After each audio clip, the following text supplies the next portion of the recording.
saying hi to my fans.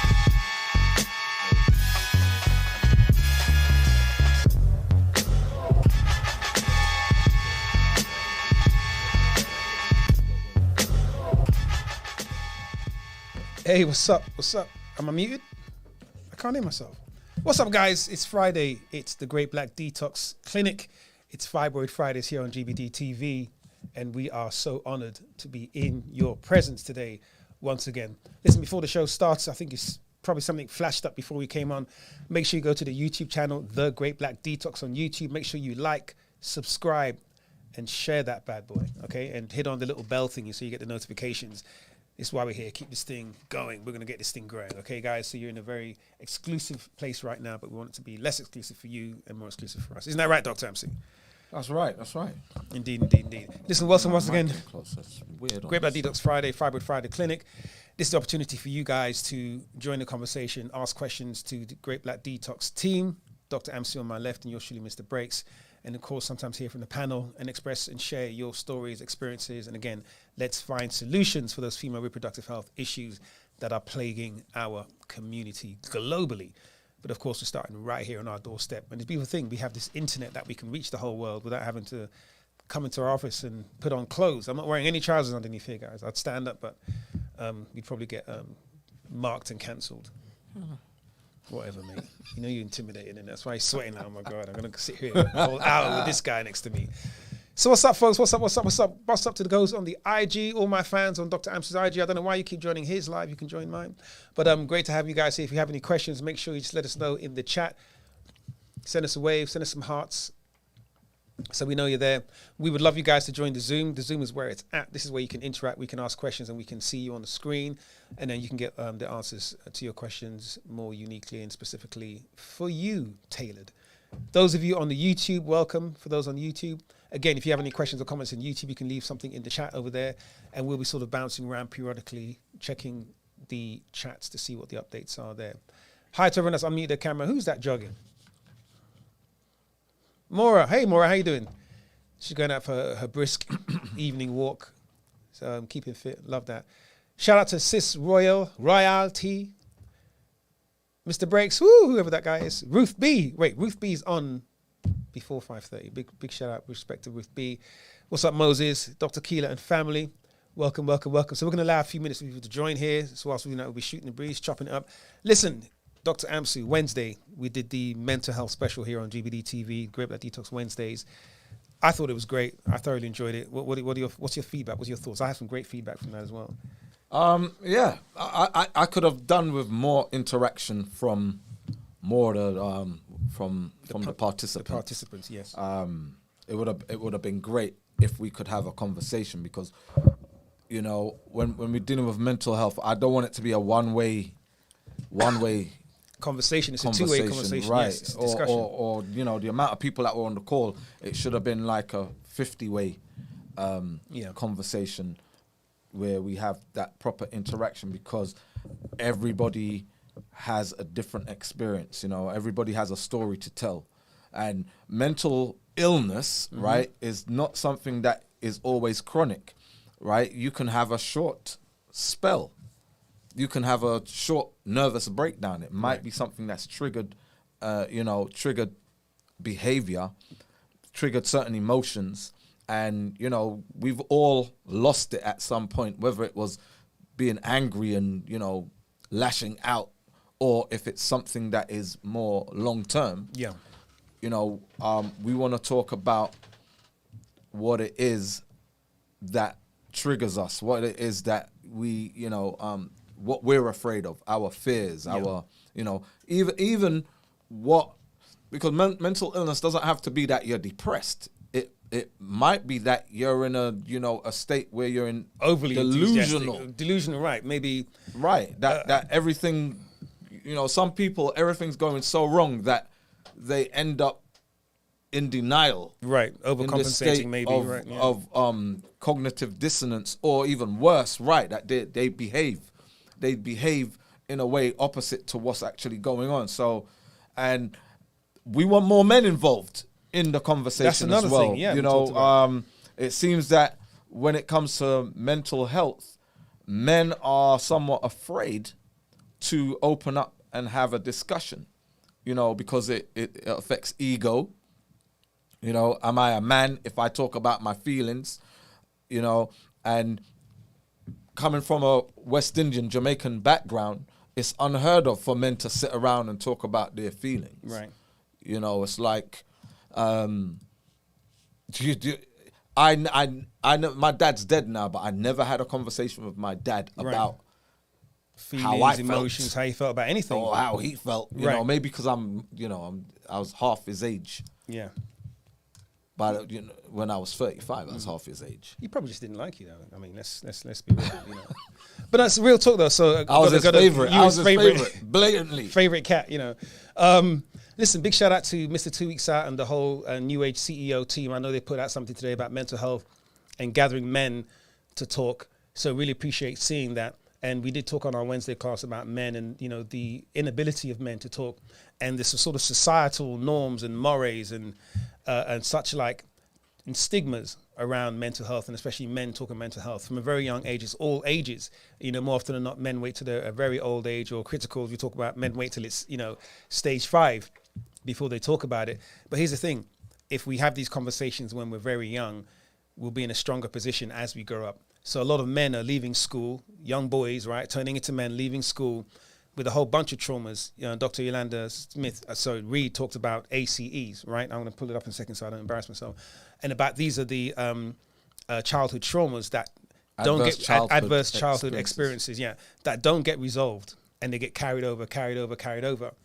And these are the things that conversations, experiences and experiential conversations with people who've gone through it, or even people who are professionals in that space, can help people alleviate. And the things that it can open up for you, mental health is a block for so many people, and not just a block. You know, people see it, they have this trait, or someone's a bit moody, they're a bit over emotional, stuff like that. Those things, you know, can be settled with some music and, you know, having a laugh, right? We're talking about the deep rooted things, right? That become character traits that inhibit people's success in relationships, that inhibit people's success in work, the vocation, in the community, because of these mental health blockages. So the conversation is very, very worthwhile. And listen, we can carry that conversation on if you've got something you want to add. Well, we can talk about that until somebody has a question. I know absolutely somebody was somebody sent me a bunch of questions in an email, and I saw her on here earlier. But as we were running, well, you was running late because I was there like half hour ago. But she left. But let's talk about abuse. All right. So if you don't know it's abuse, right? You grow up in a house, right? And you might be shouted at. You might get 2 cuff around your head and whatever. I've been right. And is it abuse? Like, you know, you grow up and it's normal. It's a normal thing.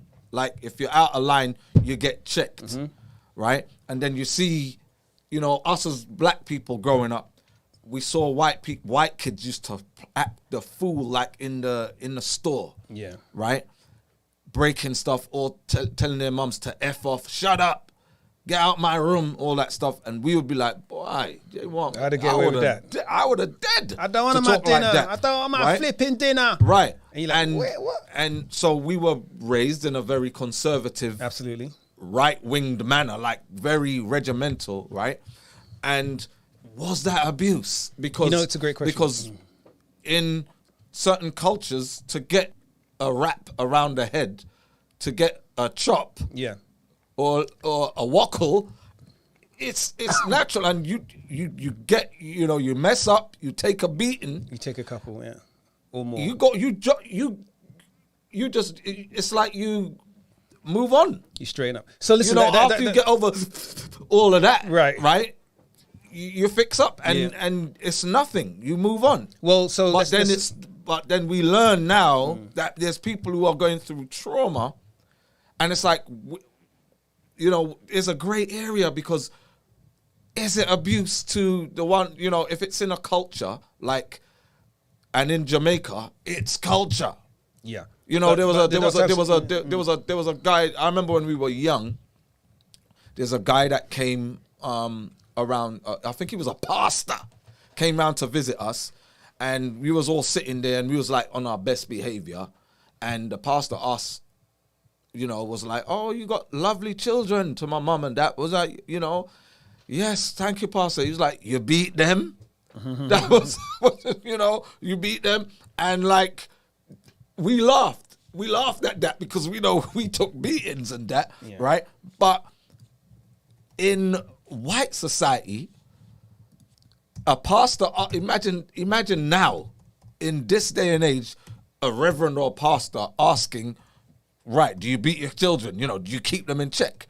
Would he be cancelled for that? Would he be cancelled for that kind of... If he's promoting that. So let's talk about it. Well, of course, the pastor was promoting it. Like, I hope you are beating them. Him asking my mum was like, you beat them? Like, I hope you are beating them. Right.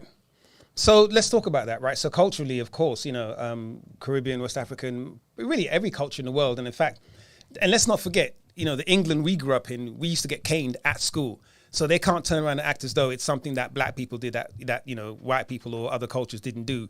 It was done in schools with the parents' consent, with the bowl of sweets and the cane or the slipper or the paddle in London schools.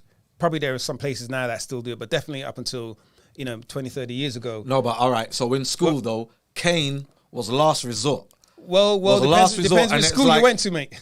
Well, the school I went, I mean, by the time I went to secondary school, or what they call high school over here, right? There was no cane. There was no cane. When I was in elementary school or junior school, as we call it in the UK, I got caned once. And the way how me and my friends used to act in school, if I was acting like that around my parents, right, I'd have probably got caned every day in every subject, in every class, because, talking and acting up. We kind of got away with it more in school. But whereas now, you get away with it more at home. Yeah. Than you do in school, because in school now they're gonna call police on you. Right. So there's been a cultural shift, right, in society as a whole. But let's talk about that for a second, and can we be real here, right? So yes, in the African, the Caribbean, in many cultures around the world, what's the expression from the Bible? Spare the rod spare not the rod. Spare not the rod, right, and lose the child. And so that corporal punishment was a way that, culturally, our parents would keep us in check, sort of, take your hand out the cookie jar all the way to, what time you call this and boom, boom, boom, right? I wish it was a rap on the slap on the my wrist. mum would just stroke me like this if I was bad. But listen, we can talk about that. When we do our next mental health thing, I'll tell you about my childhood traumas with being caned. But here's the thing, and probably segue to what I'm about to say. The question I'm going to ask this question to everyone that's tuned in right now. Leave your comments in the chat. It's the Great Black Detox Fibroid Fridays, but we're kicking off here with carrying on the mental health discussion from our call on Wednesdays. And I want to pose this question to you. When does it go from corporal punishment and correcting and, straining out the child to abuse? Because here's the thing. If our parents weren't brought up in that way, they weren't groomed and trained in exactly how much punishment, how hard to hit, when to hit, what to say to children whilst you're beating them, what to say to them after you beat them and they're sobbing in their room, do you carry on? Some of them are living their own traumas and taking it out on the children. So I know almost to a fact, I grew up in a very tight neighborhood, not because we were tightly put together, but we were tightly placed together. And we knew of a number of kids in our class who grew up traumatized, and we knew their dad. And we knew their dad, don't play outside their house. Make sure your ball doesn't hit their window. Don't accidentally play knockdown ginger on their house, because their dad will come out and stab the ball or curse you out or beat them. Kids that will come to school scarred up. So what I'm saying is absolutely there are certain, in a really well-balanced, well-governed family, that little bit of corporal punishment probably kept us out of trouble, Dr. Amsu, but there were others. So we saw abuse. We saw abuse as that was harsh. You took a harsh beating. Right. But boy, what did you do though? But culturally it was allowed. We accepted it. We know, oh boy, you're going to get yours later, get yours tomorrow. But remember the kids. But this is the thing. When I got beaten at home, it's always funny seeing somebody else taking a beating. You probably find it funny. No, I mean, listen. No, there was some, I was always first. There was some comedy. I was the youngest, right? Right. And so for some reason, my mum beat me first. It's like I was the most likely not to get away, right, from the beating. I thought I would have been last, like, you know, where she's run out of You energy. think that she's counting down the kids, like... I always go it first. I was first in line. So I'd be running up and down, and my mum would get tired kind of chasing me. And then, so by the time she got to my other brothers and sisters, I remember one particular time we were supposed to learn the Lord's Prayer, right? It was like, we're going out. By the time we come back, uno better know the Lord's Prayer, right? And we messed around and didn't learn it. I probably like knew 2 lines, right? Our Father who art in heaven, hallowed be thy name, and that was all I could remember. And there was a lot of pressure on. Remember, even if I might have like read it through one time, right? There was a lot of pressure on. Maybe it was trauma, you know, because if I remember that story till today, maybe it was abuse. I don't know, but you know, I've never felt like I was abused. I had a great childhood. Sure. Right? And even remembering. My sister's on this call, and I know she's probably laughing now as she I'm probably talking. set you up for half your beatings. Of course she did. I She could just tell. rapped me out every time. That Ruth, you know. But, you know, it wasn't, we didn't see it as abuse. Even when you was taking a beating, you know, I messed up, you know, and Absolutely. some people had it harsh. I know I went to certain friends' house, like you're saying, and like, they were so bad at school, but when we was at their house, they'd be like, shh, you know, like... So, like, don't say a word. Dr. Amsu. So, no, absolutely, 100. Look, we're from the same, you know, very similar backgrounds. The bad kids that got it, or they're a bit mischievous and they got it. When we messed up, we got it. You know, when we didn't follow the line, we got it. My concern is the ones that were good and got it. The ones that spilt a little bit of milk and got whipped the shit out of them. Do you know what I mean? That is, to me, where it crossed the line to abuse. Dr. Keeler, you're going to tell us how badly you were beaten, which is why you wear the hoodie and the glasses and... You can't look people in the eye anymore. I can. I'm just making error. I'm waiting on a relative. Pleasant afternoon. I'll be brief. Your assessment that a lot of African cultures around the world, especially in colonialism, were excessive in the physical discipline is no joke. What I remember finding out, reading a few white papers, was that how it affects the unborn to the people who experience abuse. So like oftentimes a lot of Black parents could not be full adults in society except in church and in their house. And so a lot of what they couldn't express socially as wanting to take initiative, they took it with the children. So essentially they became the aggressor against their own children. And the messed up part about it is you grew up in a lot of Afro-Caribbean homes, they'll praise a white child for showing initiative, but the minute you do, it's an issue. And I remember my parents telling me that because of how they grew up, they said, you know, we didn't want to do that to you because it would be damaging to your self-esteem.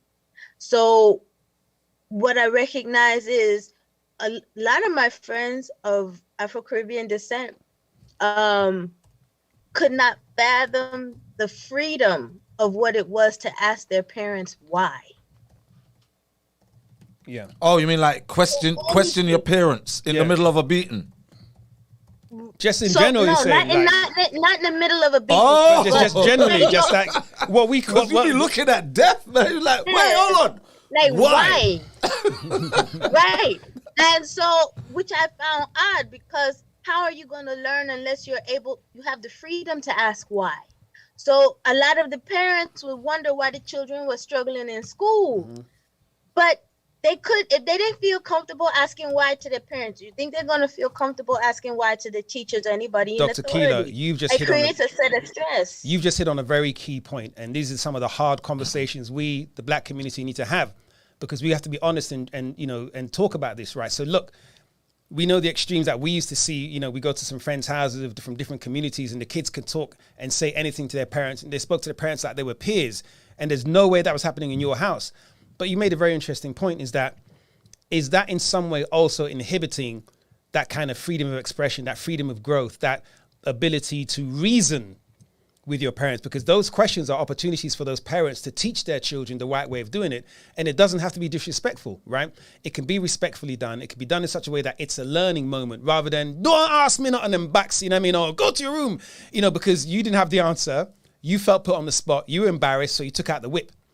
To me, that's where it becomes abuse. Even if it's not abusive in the sense of capital corporal in terms of, you know, how hard you hit the kid. But the fact that because you were put on the spot, your recourse was to take out the whip and whip your child. Let's be real. That is some way of an abuse. And it's also inhibiting that child's ability to then think, oh my God, I can't question. But it was reinforced by the church because children should be seen and not heard, right? That was the way of the Bible. And growing up in a Christian home, all right, it wasn't, in my home, it wasn't exactly by the book, but by the book. And we understood children should be seen and not heard. You don't question your parents, right? And even having conversations with parents, you know, how many times parents will tell their children, I'm not your friend. I don't care if you love me or not, but you're going to respect me, right?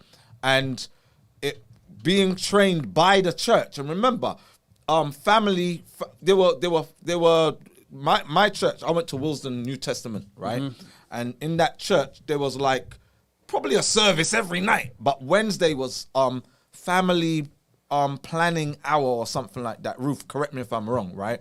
And it was about family life. Right.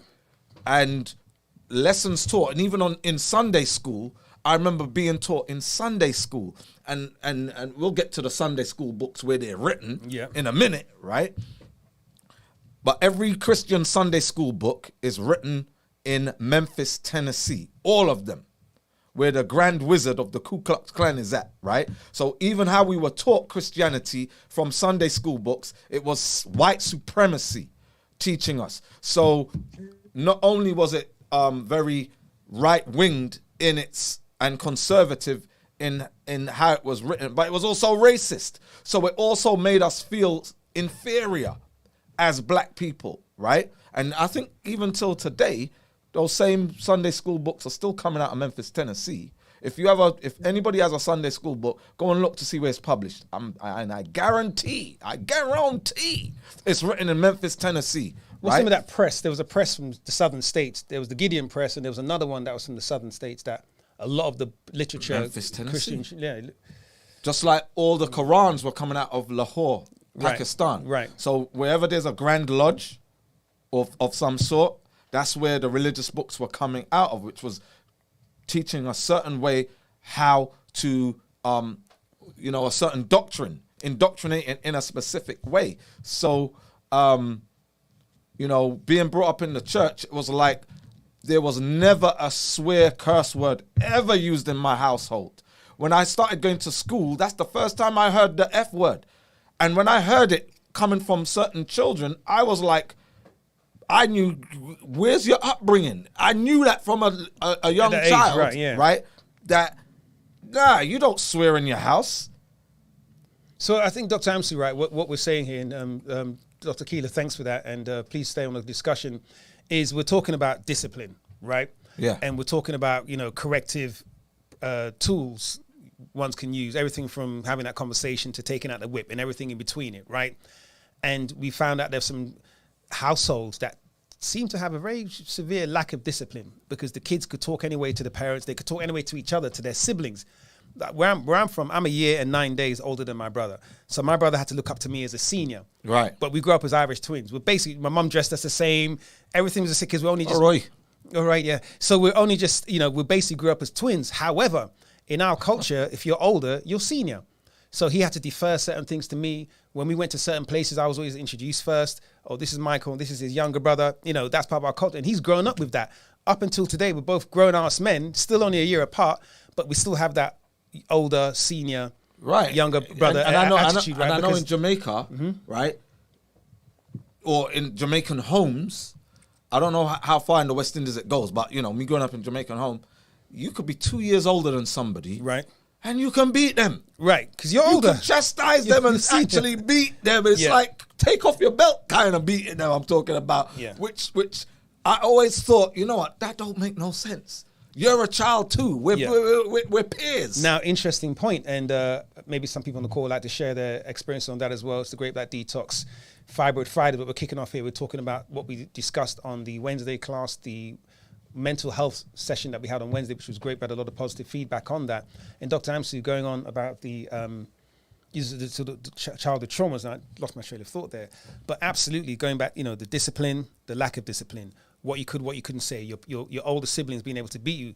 What I've learned in older life about siblings. So when you go to any kind of mental health counseling, you go to any kind of coaching or programming, they ask you about your background. They ask everyone in the room about their background when they're coaching. And then they ask you, which sibling were you? Were you the firstborn, second, third, fourth, fifth?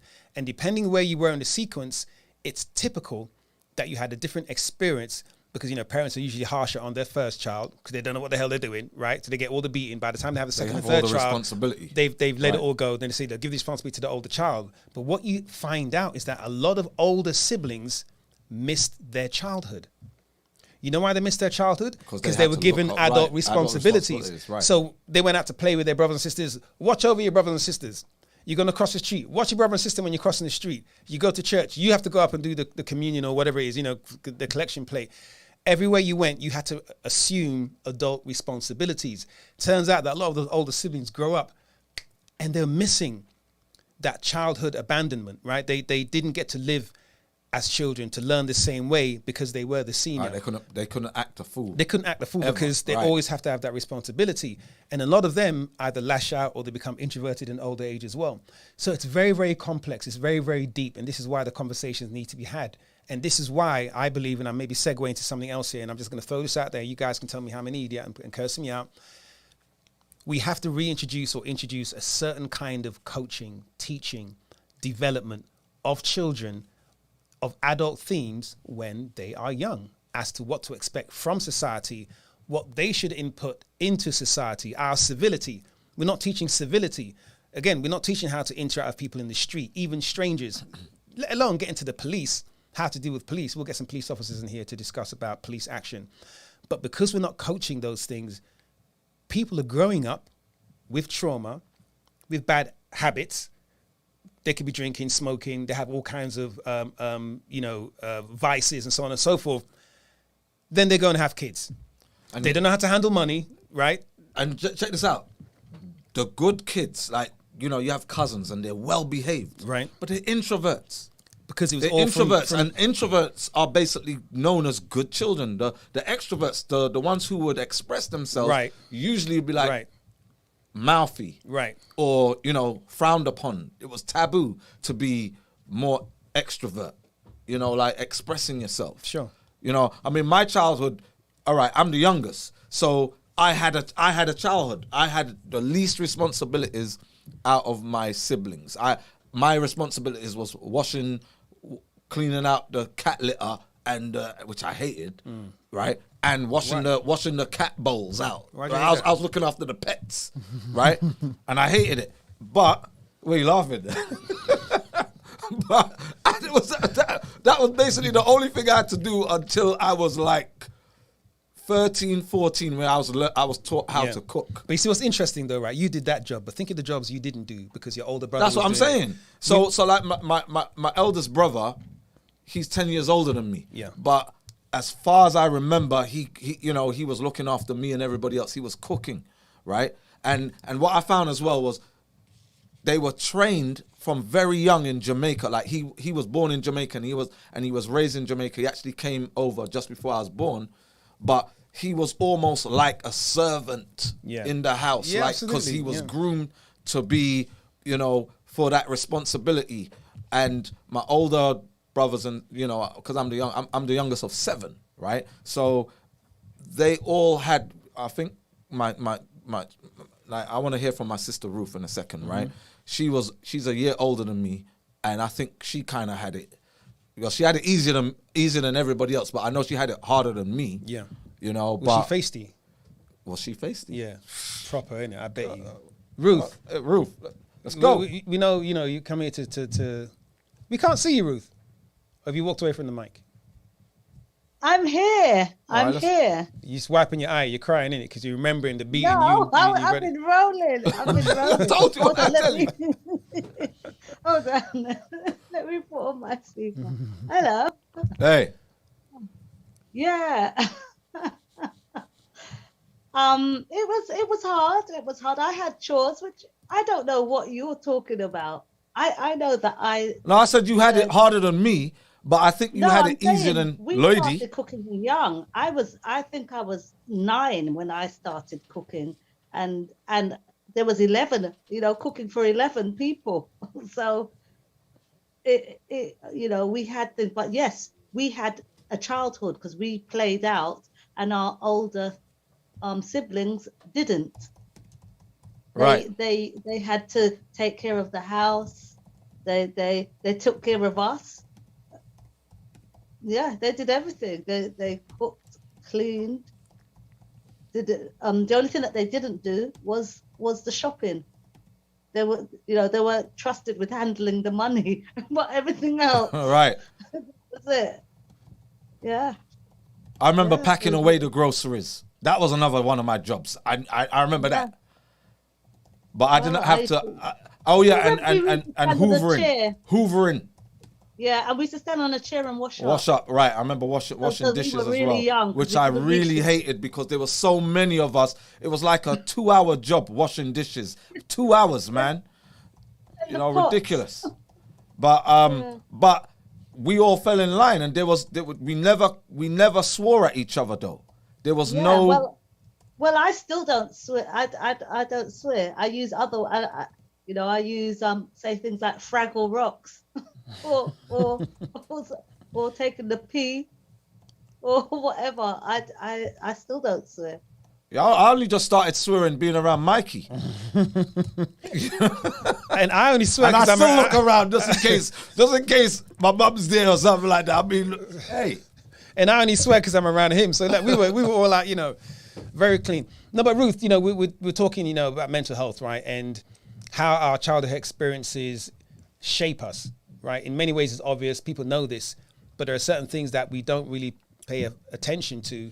And we have a lot of people who reach adult age and pass their responsibilities and experiences into society, into their families, into their communities, and they're traumatized. They're messed up, okay? And the lack of conversation. So these conversations are not had. The brothers were sharing, you showed me that clip earlier on about men not talking about their feelings. A black man talking about his feelings is a weakness. From every aspect, from when you're a kid, even on the soccer ground, right? We know it's sport. You don't want to show your weakness in sport, so that's fair. But into the classroom and into the home, you can't tell your brethren, man, I was feeling down today, man, because, my girl left me, I'm sobbing. You man up, you suck it up. You might tell a very close brethren, but then stop friending him after a little while or kill him because you can't let it come out. So now you go through all of your puberty and all of your coming of age into adulthood with all these pent up, bottled up traumas that have never been released. And then you go and have a son. And then you pass all that anguish over to your son, maybe subconsciously, but you do it. And that gets perpetuated down the line. We were talking about, Dr. Keely Reyes as well, about questioning our parents in African American and black communities, right? Is that you're not allowed to ask, you're not allowed to question. Don't back chat. You know what I mean? Do as you're told, not as I say, whatever, right? Now, check this out. And so with not being able to have that conversation means there are a whole bunch of people out there who don't actually know the truth, who don't actually know the right thing to do. All they know is what was beaten into them by people who are also not groomed to know the truth. You understand? So there's a lot of things that we need to talk about, which is why we put this out there to have these conversations, because, we've got our sons right here in the building and we brought them up. I know I completely messed up my son. He's kind of cool now, but I know, there's tons of traumas in him because there's tons of traumas in me. And I hope he doesn't pass it on to his kids. I have to tie him up sometimes in the house because, I think he might hurt himself. Oh, I'm joking aside. But, we have to have these conversations. Am I right? Am I right, Dr. Tamsi? Lana BBB. What's up with you, darling? We can't see you. Am I off then? Carry on. Sorry. Ruth, let's talk about the snitching, Ruth, just for a second. Go ahead. No, just very quickly before I go off, because I know other people need to speak. we were quite fortunate in some respects because we were the younger ones with older brothers and sisters who we could speak to. Right. So we had it probably better than a lot. But within there was also a pecking order, and definitely we used to get beaten by the older brothers because when I was growing up, my elder sister, I used to call her mommy. So it tells you the responsibility that they had, and even now, I'm of a good age, let's say that, but still they treat me like the little girl, and I'm expected to when they tell me something, I'm supposed to listen. And you know what I mean? I've got a 28-year-old son, but I'm still treated as though, I remember when I grew taller than you. You became my little sister because, which was, how old were we? About 14. I grew taller than her. I was like, all right, she tried to do, I was like, it stops here, right? All right, now give me your money. Give me your lunch money. No, that's a lie. He used to be so little when he was younger. But when I turned 14 and I was taller than you, everything changed. You became less little. Everything changed. So Ruth, we're gonna have you write a book now. All right, let me let the other lady. No, Ruth, we're gonna have to write a very, very long book about all the mischievous doings of the young Dr. Her in church. Like when we were in church, what we used to get up to in church was crazy. Because, remember in church, Ruthie, remember all the stuff we used to get up in church. Because we spent so much time in church, but we were so mischievous. It was ridiculous. It was really bad. Typical preachers' kids. We used to throw stuff at people. The amount of times we got beaten when we got home for how we behaved in church, it was ridiculous. Crazy. Well, listen, Ruth, hold on. Don't go anywhere. I want to hear more stories about how bad Dr. Amsi was and still is. Lana BBB. Hi, good evening, everyone. Good evening. How you doing? Good evening. Can we see you, Lana? Can we see you? No, not today. I swear you said that last time. She said that last week. We have I'm video sorry. evidence. I look like a hot mess. You look like me then. But I think this topic is really interesting and I think it's needed. And I'm American, but my parents were Guyanese. So I was raised in that Caribbean background. Yep. And, when you guys talk about this stuff, it brings me back to my father who, growing up, he was very mean. Like he was no nonsense. He didn't play. He didn't ask too many questions. You were just getting whipped. That was it. And it wasn't a whip like, let me get a belt. It was whatever he could find. Whatever he could grab. Yeah. Whatever resource, whatever tool. Steering wheel, anything. So when he bent down in that closet, you knew he was coming up with something to hit you with. And, you talk about the trauma. I think of my brother who got it worse than I, probably because he was a boy. And so that stuff stays with you growing up because you're like, well, what was I really that bad? Could it have been better when you see other kids and how they were raised and stuff like that? And it does stay with you. So now we weren't allowed to ask questions because he wasn't that type of parent to ask anything to. So now what I do with my children is, and their dad, he doesn't agree. But before I get to that point where my kids, I try to find out the background of certain things that happen before I hit them, because sometimes the reasoning is good that we may not see. And sometimes they're just mischievous and they need to get, spanked or whatever. But I try to at least let them express themselves before I take it to that step. And, he thinks that that's not the right approach, but, do you know why we believe that's the wrong approach? Why is that? Because kids are liars.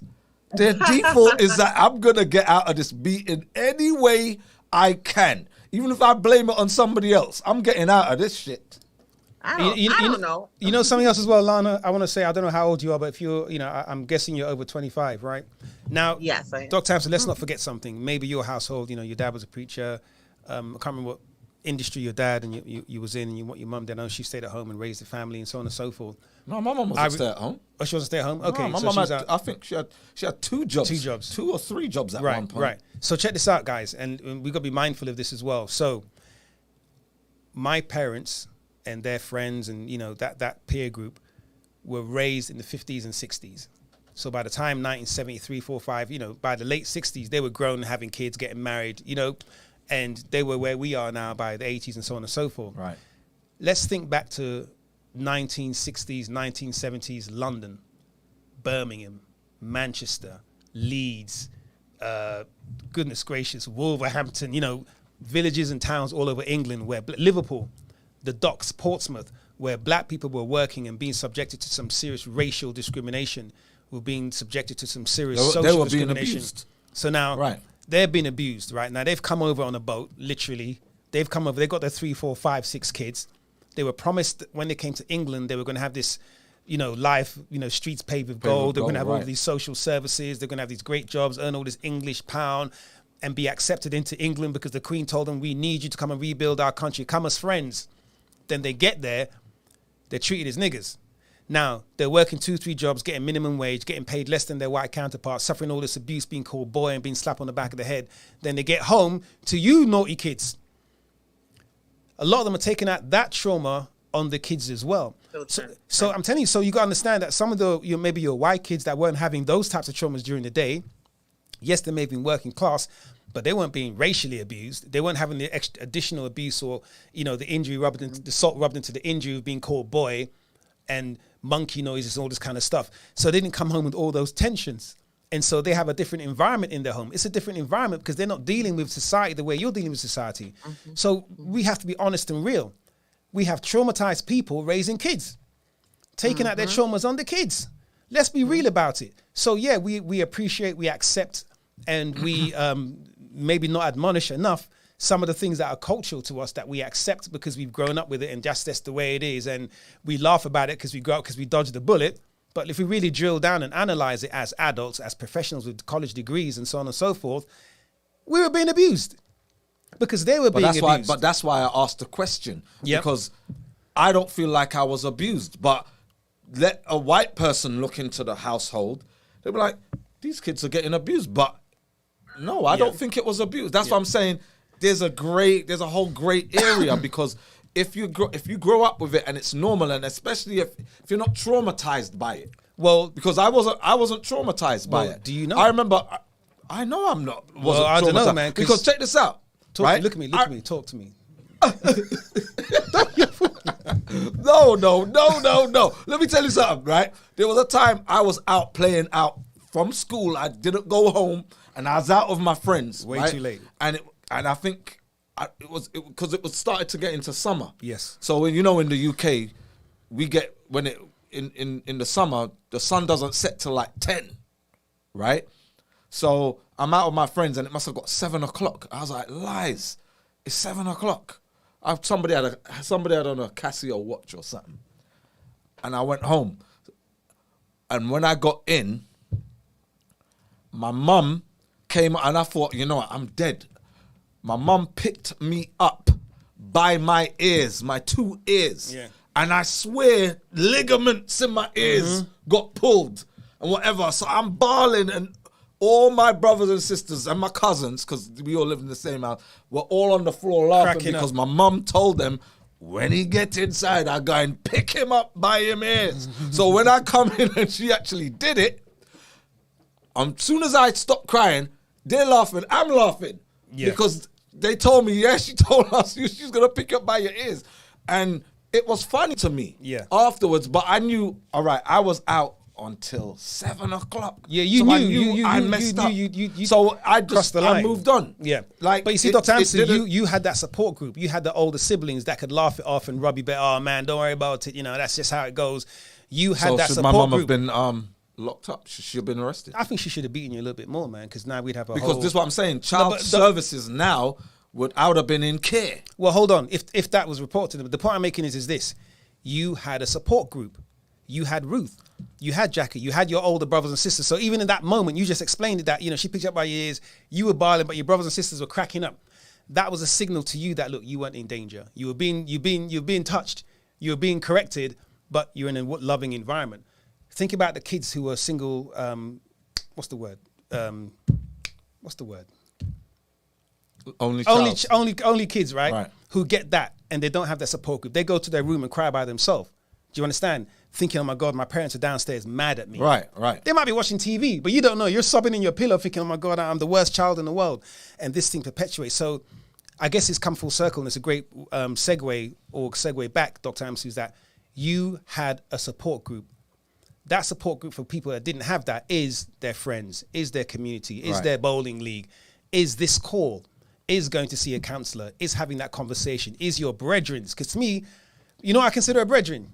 Like a true brethren to me is a man that can come to my house when I'm not home. Right. That's a brethren to me. You can come to my house when I'm not home and, you know, my wife and kids or whoever there. Oh, is he not in? Okay, I'll wait or I'll come back. If you don't know my home address, you don't know my phone, you're not my brethren. You might be an acquaintance. You understand what I'm saying to you? Someone that can come to your home when you're not there is someone you can talk to. Right. And if you can't talk to that person, they're probably not the right balance for you. So we need to be selective in the friends we have. Do we not, Dr. Keela and Lana and Ruth? We have to be very selective in the friends we keep and the things we do talk about because we need to release these traumas. Well, listen, guys, it's Fibroid Fridays, believe it or not. The question here is, we're talking about mental health because it's such a great topic, such a needed topic. And but if you do have any questions around female reproductive health or anything to do with detox, health in general, you've got, we've got an hour before we're going to be maybe a little bit early today, but we're here for you right now. Dr. Keela, you had another question? Yes, just in brief. What I was going to say is that when we can't ask our parents why, it delays our critical thinking development. And then the other piece is too, it sets us up to not question authority when authority has bad intentions. So Look at that. For instance, one of the things that growing up, I never got a lot of whippings because my parents understood how devastating that could be to my self-esteem. Instead, which was, I would say, far more strategic, if I did something wrong that would put myself or the family at risk, they would sit down and talk to me for like a solid 45 minutes and an hour to have me process the consequences and help me understand the importance of being strategic about your moves before you make them because they could impact more than just you. Sure. So especially having a father that worked in corrections, he saw what happens when parents just strong arm their children and they don't teach them these critical that's where they end up. That's where they end up. Right. So one of the things I remember when I first live on my own and then I live on my own outside of the US is whether it was money or safety or security, as I have like female acquaintances from school and they would say, wow, you really think like a man when it comes to XYZ ABC. It wasn't just that. What I was starting to recognize, even among my classmates, with some of the young men that grew up very rich and privileged in the Caribbean, they were so used to everybody else looking out for them that when it came to securing a girlfriend, securing a fiance or a wife, they didn't have the wherewithal to protect that woman. And by extension, when it came to a woman that grew up very privileged, or she was never allowed to question her parents as to, I really don't understand, why is that so? Or why are you saying that I have to do it this way? Right. What ends up happening is in relationship, if she doesn't agree with how she's treated, she doesn't speak up.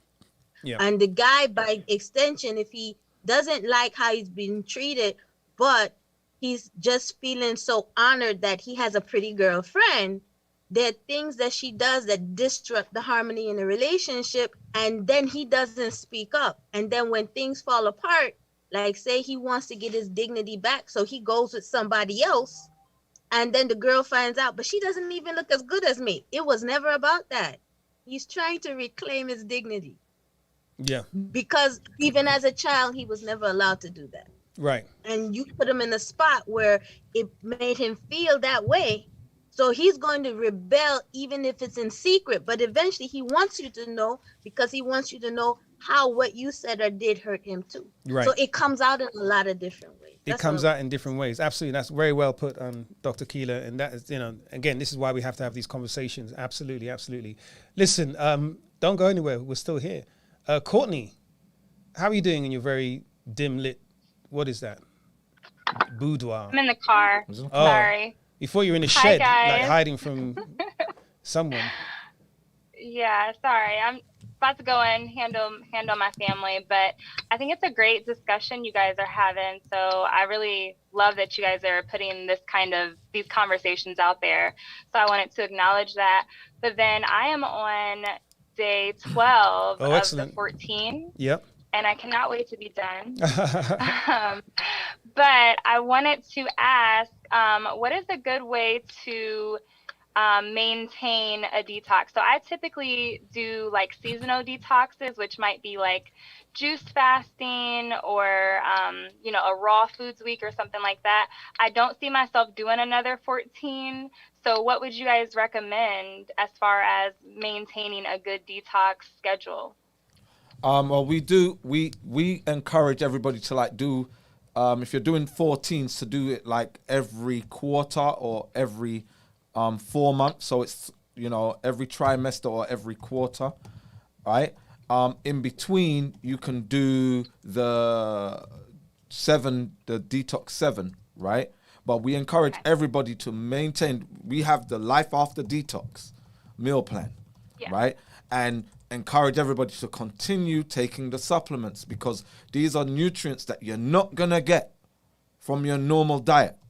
So the reason why so many people doing the detox say they're energized, that they feel so good energized, it's because of the nutrients. Because people who typically do a 14-day where they're not, when they don't have supplements and they're just doing water, that's where you hear, going 14 days without any food, it's dangerous and whatever.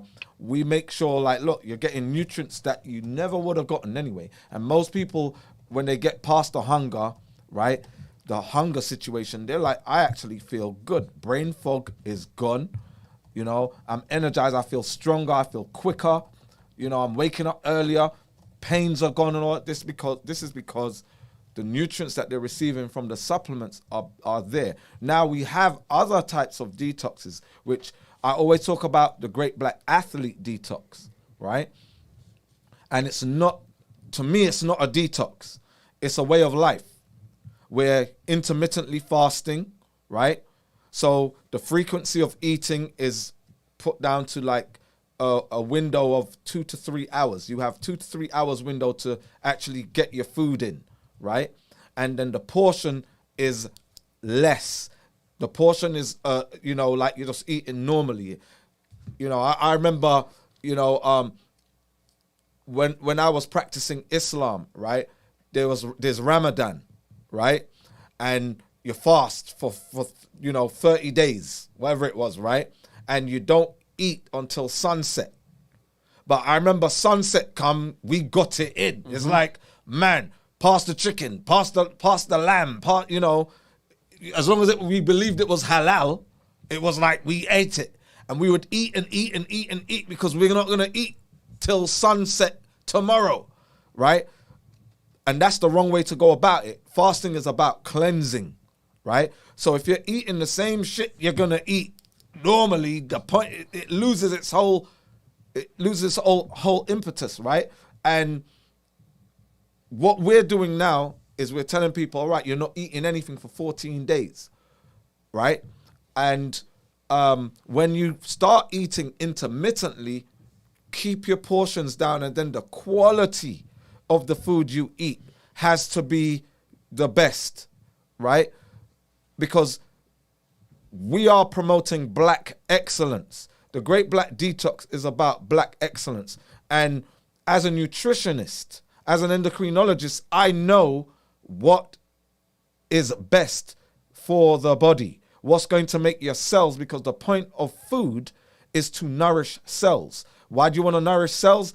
Because you want the most energy out of those cells, right? It's about what you ingest is supposed to be turned into energy and utilized, right? So we should never eat for the sake of hunger, that I just want to fill my belly, right? It's about the quality and what is actually happening in my body. Am I metabolizing, and is it going to the right places? Do I feel strong? Do I feel like I can run 100 miles? Am I feeling weak? You know, am I feeling depressed? Because this is why we speak about the psychological counterpart, right? When your cells are properly nourished, you're going to feel like $1 million. Your mental state is going to be at its best because you're providing your brain cells with quality nutrients that you can think fast, you can think critically, right? And the Great Black Athlete Detox is about having the best tuned machine where, you know, it's a 21-day detox, but it's an extension. Carry it on, because that's the way how I live. I try to eat once a day. And if I have a second meal, it's not even a meal, it's fruit. It might be, you know, some plantain chips and seaweed, right? Or some dates or something like that, you know, just a little pick-me-up. But it's very small. The portion is always very small, right? And when I eat typically during the day, I won't have no big, you know, we had somebody here this week who was raised an athlete, and he went to one of his people's house, and, like, you know, this family, they were all big people, like 6'5", 6'6", 6'8", 7 foot.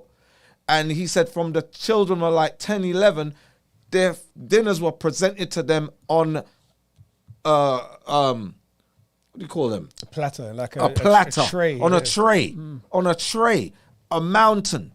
And it's like, that's not good, because the amount of nutrients you're actually getting from a mountain is still going to be small. So everything else is going to be stored. And, you know, when your metabolism is working great, it doesn't show so much, right?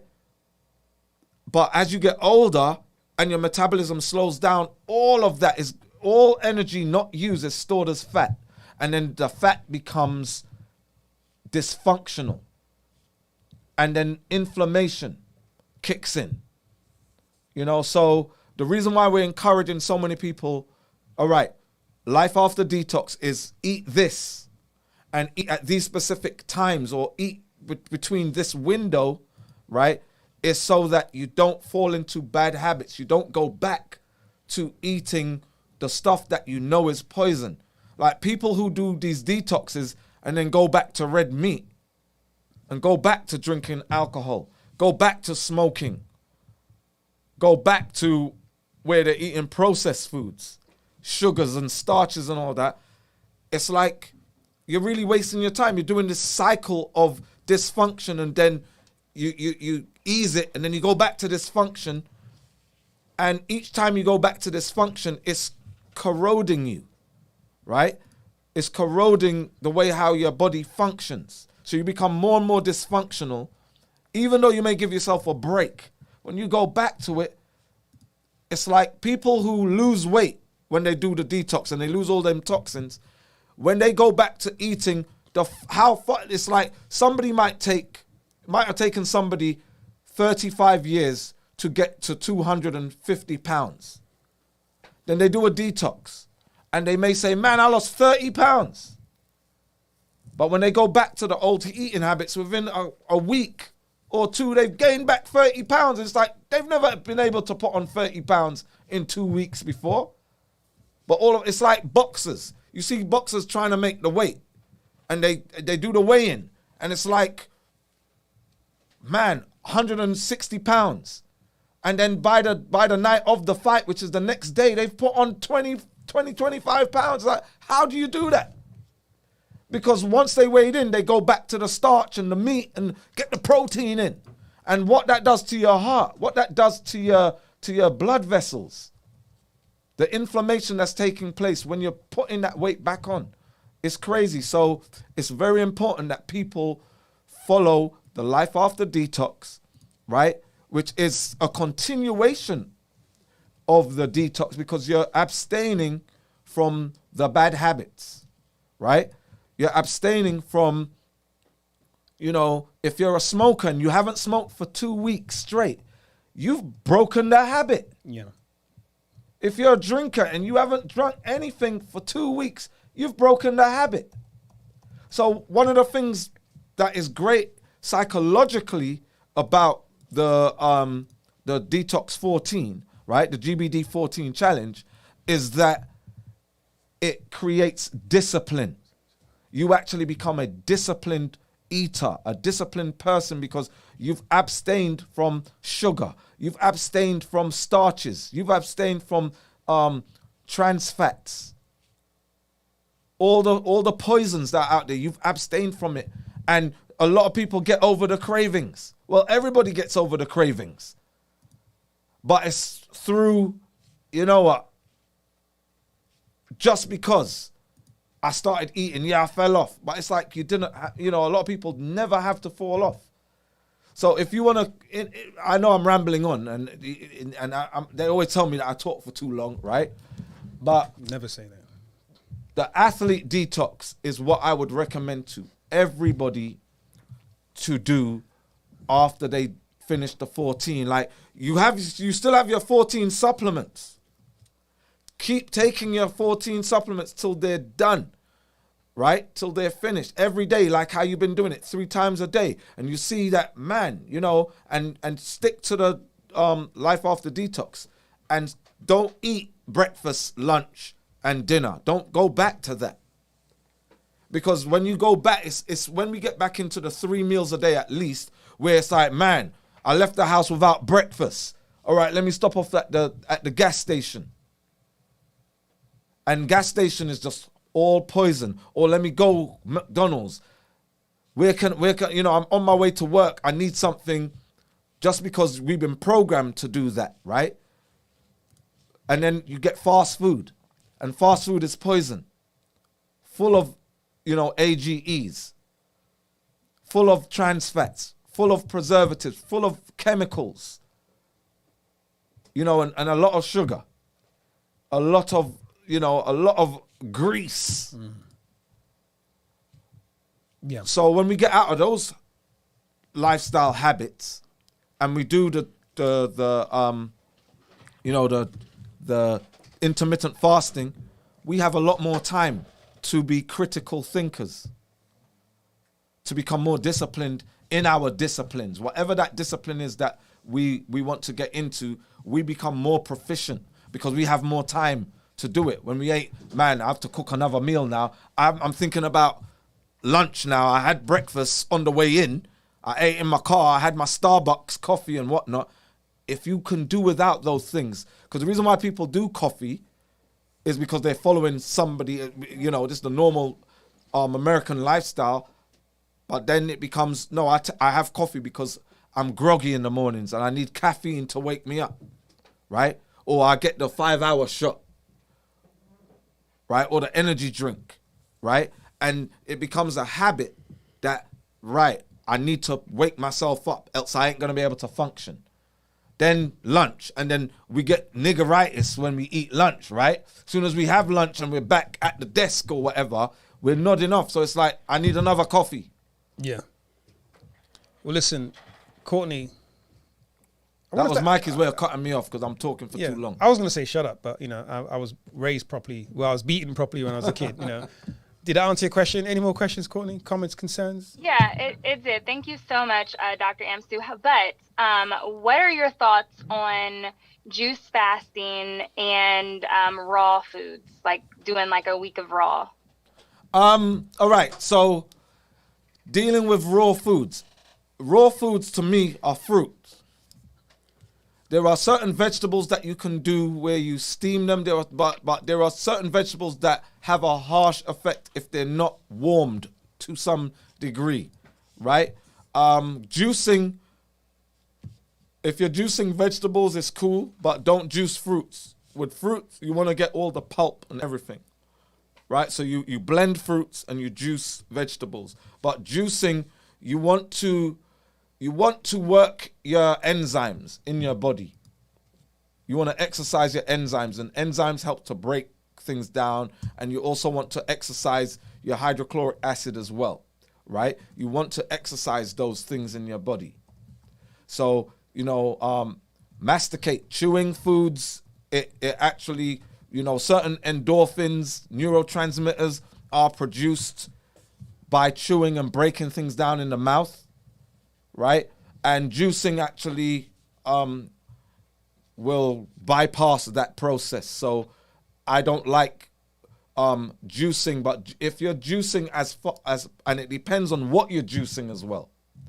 What nutrients are you getting when you're doing that juicing?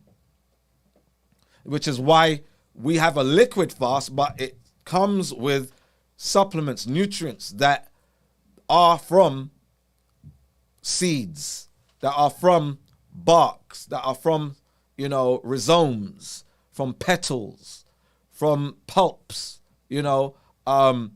so you're getting food. That's why, the name of our company is actually Electric Food, Electric PHOOD, right? Because it's food.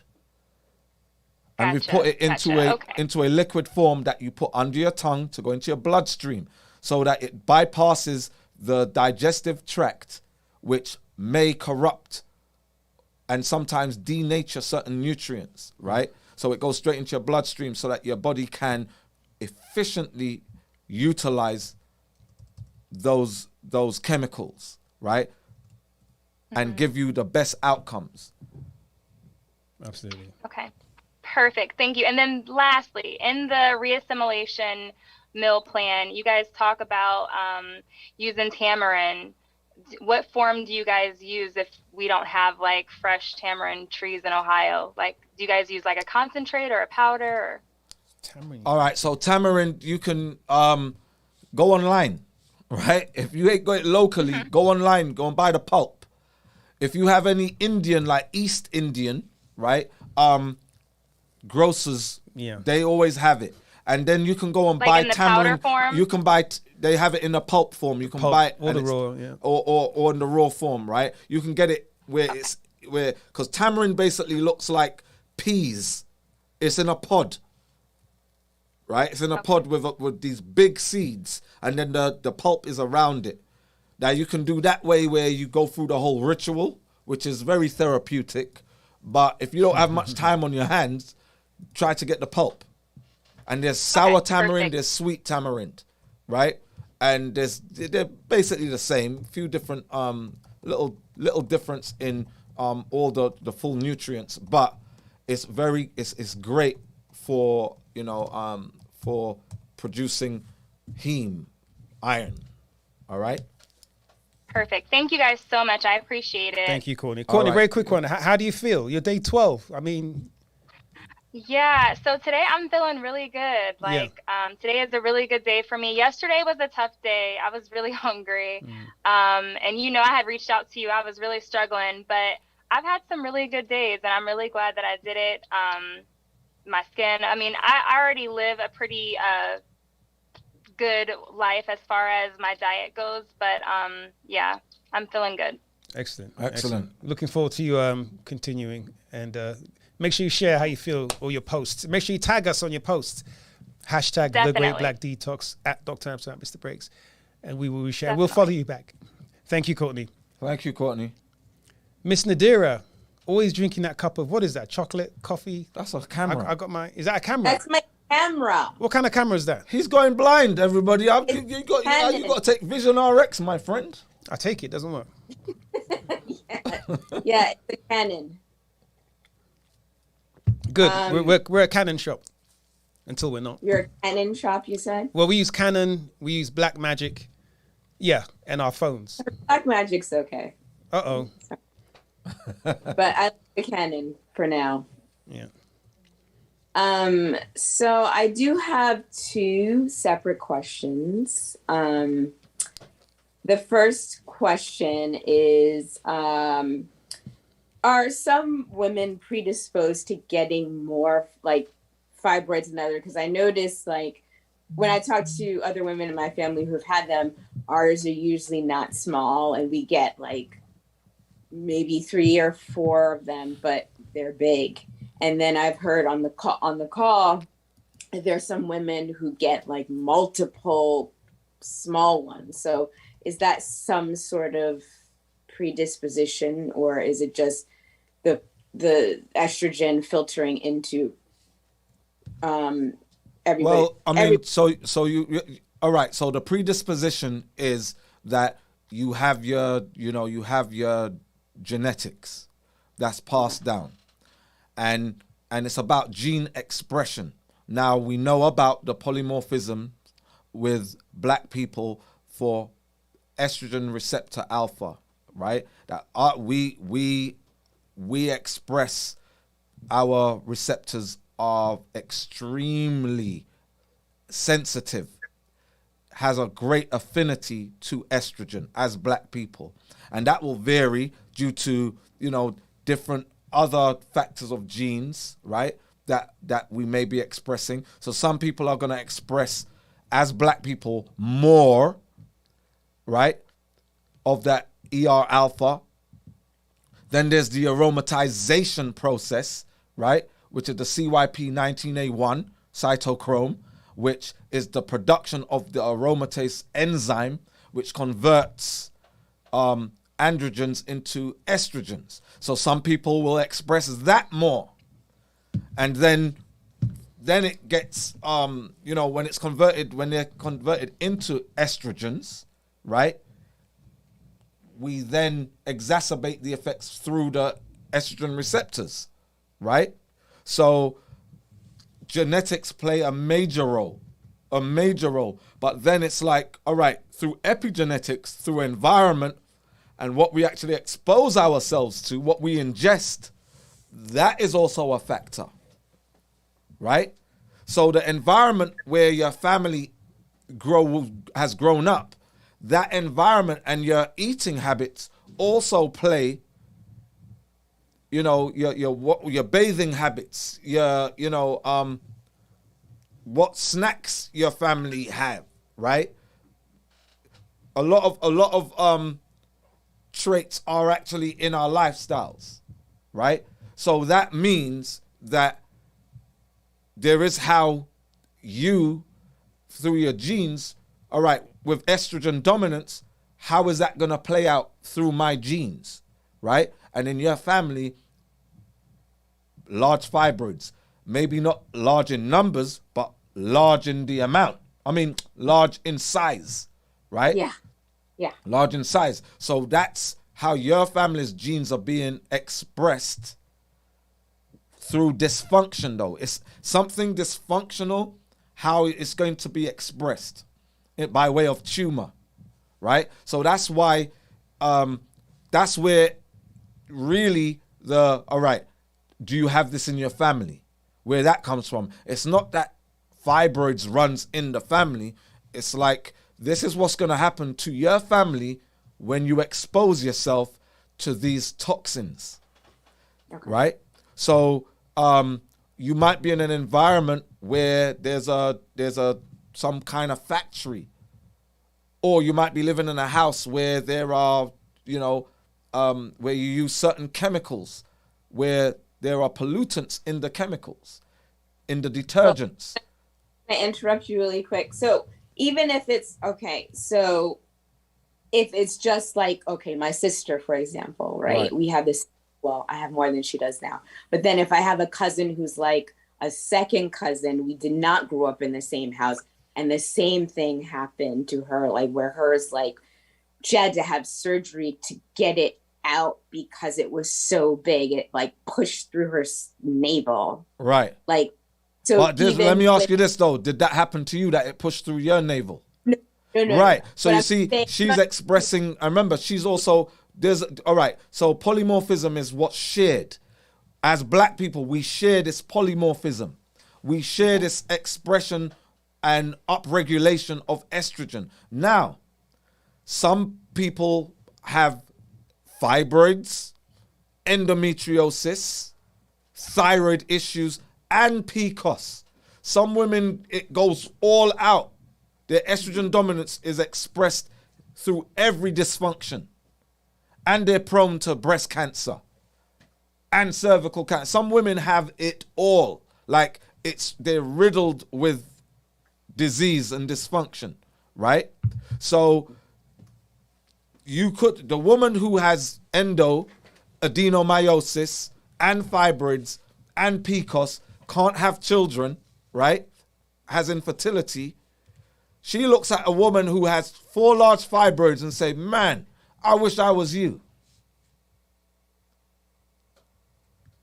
Now, there are some black women who don't have fibroids, don't have endo, they have happy periods, and they're exposed to the same foods and pollutants and everything, but for some reason their genes are not expressed, and they probably don't have through their white or Asian genes being expressed in their estrogen receptor alpha.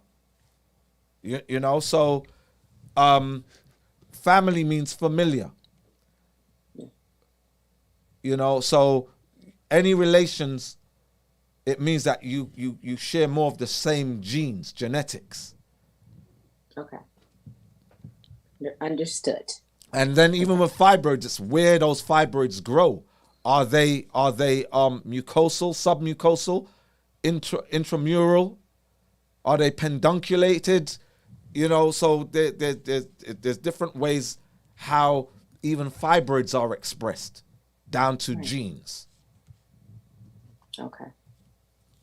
Well, thank you. I have one more question, but it's not necessarily fibroid related, or maybe it is, but there's this issue that I've had, and I thought that it was going to be corrected by me completely changing my diet after doing the fibroid detox, but it's still happening, and it could have something to do with all that is going on with me in general. But it just seems like I have an overproduction of mucus that stays in the back of my throat, and I don't know what to do about it. Or I'm just wondering what system is being affected, and why won't it go away? If that makes sense. Okay. All right. So mucus is basically that you're producing more white blood cells, right? So there might be something that is in your environment that is triggering an inflammatory response, and you're producing more of that mucus. Now, a lot of people suffer with sinus issues, right, and respiratory issues, and one of the things to do is to breathe in water, warm water. You breathe it in and flush your nose out. When I was young, I had a sinus problem. I didn't call it a sinus problem. I was just clogged up all the time. And then, again, when I was telling this story the other day, when I became a Muslim, I found that because I was making wudu all the time, which is basically ablution, I was doing that, and I was like, man, my sinus issue is gone. It's gone. Right. It's out the window. Right? Because, and here's the thing. Do you work from home right now? Well, I recently went back out into the world, so I work outside of the home. All right. So a lot of materials that we use to replenish our body is what we breathe in through dust particles and whatever. So who you are around and what you are around is going to trigger or not an inflammatory response, right? So there are things like HLA, human leukocyte antigens, right? Which basically anything that enters your body that is not anything that is of organic form that enters into your body that is not from you, it can trigger an inflammatory response. Okay. So being around people, right? Being around people or animals, even if you have pets, sometimes that can be, you know, what you will call an allergic response because allergens. I was going to ask Nadira a question as well. I was meaning to ask you this a couple of weeks ago. Do you ever spend time away from home in a warmer climate? I used to live in Georgia, actually, like years ago. I did. Right. But as of recently, no. Yeah, I have traveled outside. Like the last warm climate that I went to was in 2019. Let me ask you this. Whilst you were there, how long were you there? I was only there for 5 days. 5 days. But even 5 days, you know where I'm going with this. Yeah. How did you feel during those 5 days? Oh, it was amazing. I mean, all of the symptoms you have, you know, other than the ones like the long-term ones you're sort of working, sort of battling, but these, I guess, you know, allergy type issues, you know, the blocked nose, the itchy skin, dry eye, all that kind of stuff. How were all those symptoms when you were there? Where were you? Which warm climate were you in? How far south? I was in St. Thomas. Okay, so she was in the tropical. You're in the tropics. So where I'm going with this is that we often talk with you, Nadira, and we often, a lot of things you say lead back to potential environmental toxins or, you know, adjutants. Whether it's, remember, we talked about mold in your home, you know, you got too many carpets, you got to change your curtains out, you know, there's something, it appears to me, and this is without diagnosis. I know you've had blood work done, you've had a lot of extensive work done, you even had someone come around and, you know, check Pamela's room to see if she had any like dead cats under the bed and stuff like that. But there's something in your environment, either where you live, pollen. I told you the story about, I had a manager I used to work with here in Atlanta, and he got this really good job in Tennessee, making so much more money. So he and his wife moved to Tennessee. Now, as you know, Georgia to Tennessee is hour and a half, 2 hours, depending where you are. It's fairly close. Moved to Tennessee, Williams County. They were there for a few weeks and, you know, they had to rush the wife to hospital. You know, her throat swollen up and, you know, she had all these strange effects of some kind of pollutant. It kept happening. They, you know, take the EpiPen out. They give us some, I don't know, adrenaline, stuff like that. It would come down. Was it pine oak? There was some tree or some pollen or some grass in that county that her body didn't agree with, and she would break out. I mean, rush to hospital, I think 3 times. So he had to quit the job and move back to Georgia, right? Everything else was great. Beautiful house, new car, hyperallergenic, you know, filters in the kitchen. There's something potentially in your environment. I don't care how long you've lived in the neighborhood you're living in now. I had an issue when I came to Georgia. I was here for months. Then all of a sudden I was breaking out on my neck. So I went to see the doctor thinking, you know, it must be that, you know, the chain you sold me, right? You say it was 14 karat gold and the thing started got green on my neck. I thought it's some cheap jewelry. And they said, no, there's some pollen that my body didn't agree with after being here some time. So it wasn't like the first day I got here. Maybe it was seasonal, right? So what I'm saying is, Indira, honestly, I'm not saying this is the solution, but a lot of what I hear from you is environmental. You might want to consider just experimenting, living somewhere else. Now, I know I'm oversimplifying it, and I know it's a lot easier to say than it is to do. No, but that is, you can't get more. And this is the thing, when we say conducive, right? This term conducive. If you are living in a situation that is not conducive to your health, you have to go or suffer. Like, I live in Georgia now. I hate the cold. I used to live in the UK, rain, whatever. I was like, I always knew I'm getting out of it. I can't take this. Right? Yeah. You know, it's so cramped. It's claustrophobic. What? Living in the UK, right? A lot of people around. Even when when we're in New York, and we go hotels and that, and it's so narrow. Times Square hotels as well. Narrow. It's like, man, I can't swing a cat. And then it's cold, and then buildings, the sun's blocked out, right? The environment might be actually killing you. We are tropical beings. We're from the tropics. We are sun people. We need the sun. We need the sea breeze. There are so many people here in Georgia that left the Northeast or left the North just for the weather, for the climate. You know, people living, I meet them all the time. In fact, most people here in Atlanta aren't from here at all. They're from somewhere cold. And, we couldn't take it anymore. It was great growing up there. I had a great time in school. They're from Ann Arbor or somewhere, and they come down here and their whole life changes. Their skin clears up, better environment and better social environment as well. Now, I'm saying this to say, again, I'll repeat myself. It appears, Nadira, something you haven't done, you might want to experiment on. I kid you not. I'm not sure what job you do. You're saying you're now working outside of the home. I don't know. Really think about living somewhere else. Try it out somewhere further south. And again, I know there are lots of social issues. Your family's there and so on and so forth. But what would you pay for your standard of living? You're trying to get away from Pamela, like, yeah. You're tired of the dead cats, right? But what would you pay? What would you pay to be healthy? What would you pay for a better quality of life? A better standard of living. Opportunity would be great to go I have no problem with relocating to a warmer climate. It's just I need, the right opportunity to move. It's not completely out of the realm of possibility for me to. Absolutely. But let me put this to you. And I'm one of these people. I've been not against this, but I'm not a law of attraction person. I would fight against that until I studied it more. And it took the spookism out of it, the magic out of it, right? And what it really is a self-conditioning. If you really, really want something, it will happen. And not by magic. You put every ounce of your being into that thing. Guess what happens? You start to notice opportunities. You start to make waves to get you to that place. Next time you're looking at, I need to, I want to go for a weekend.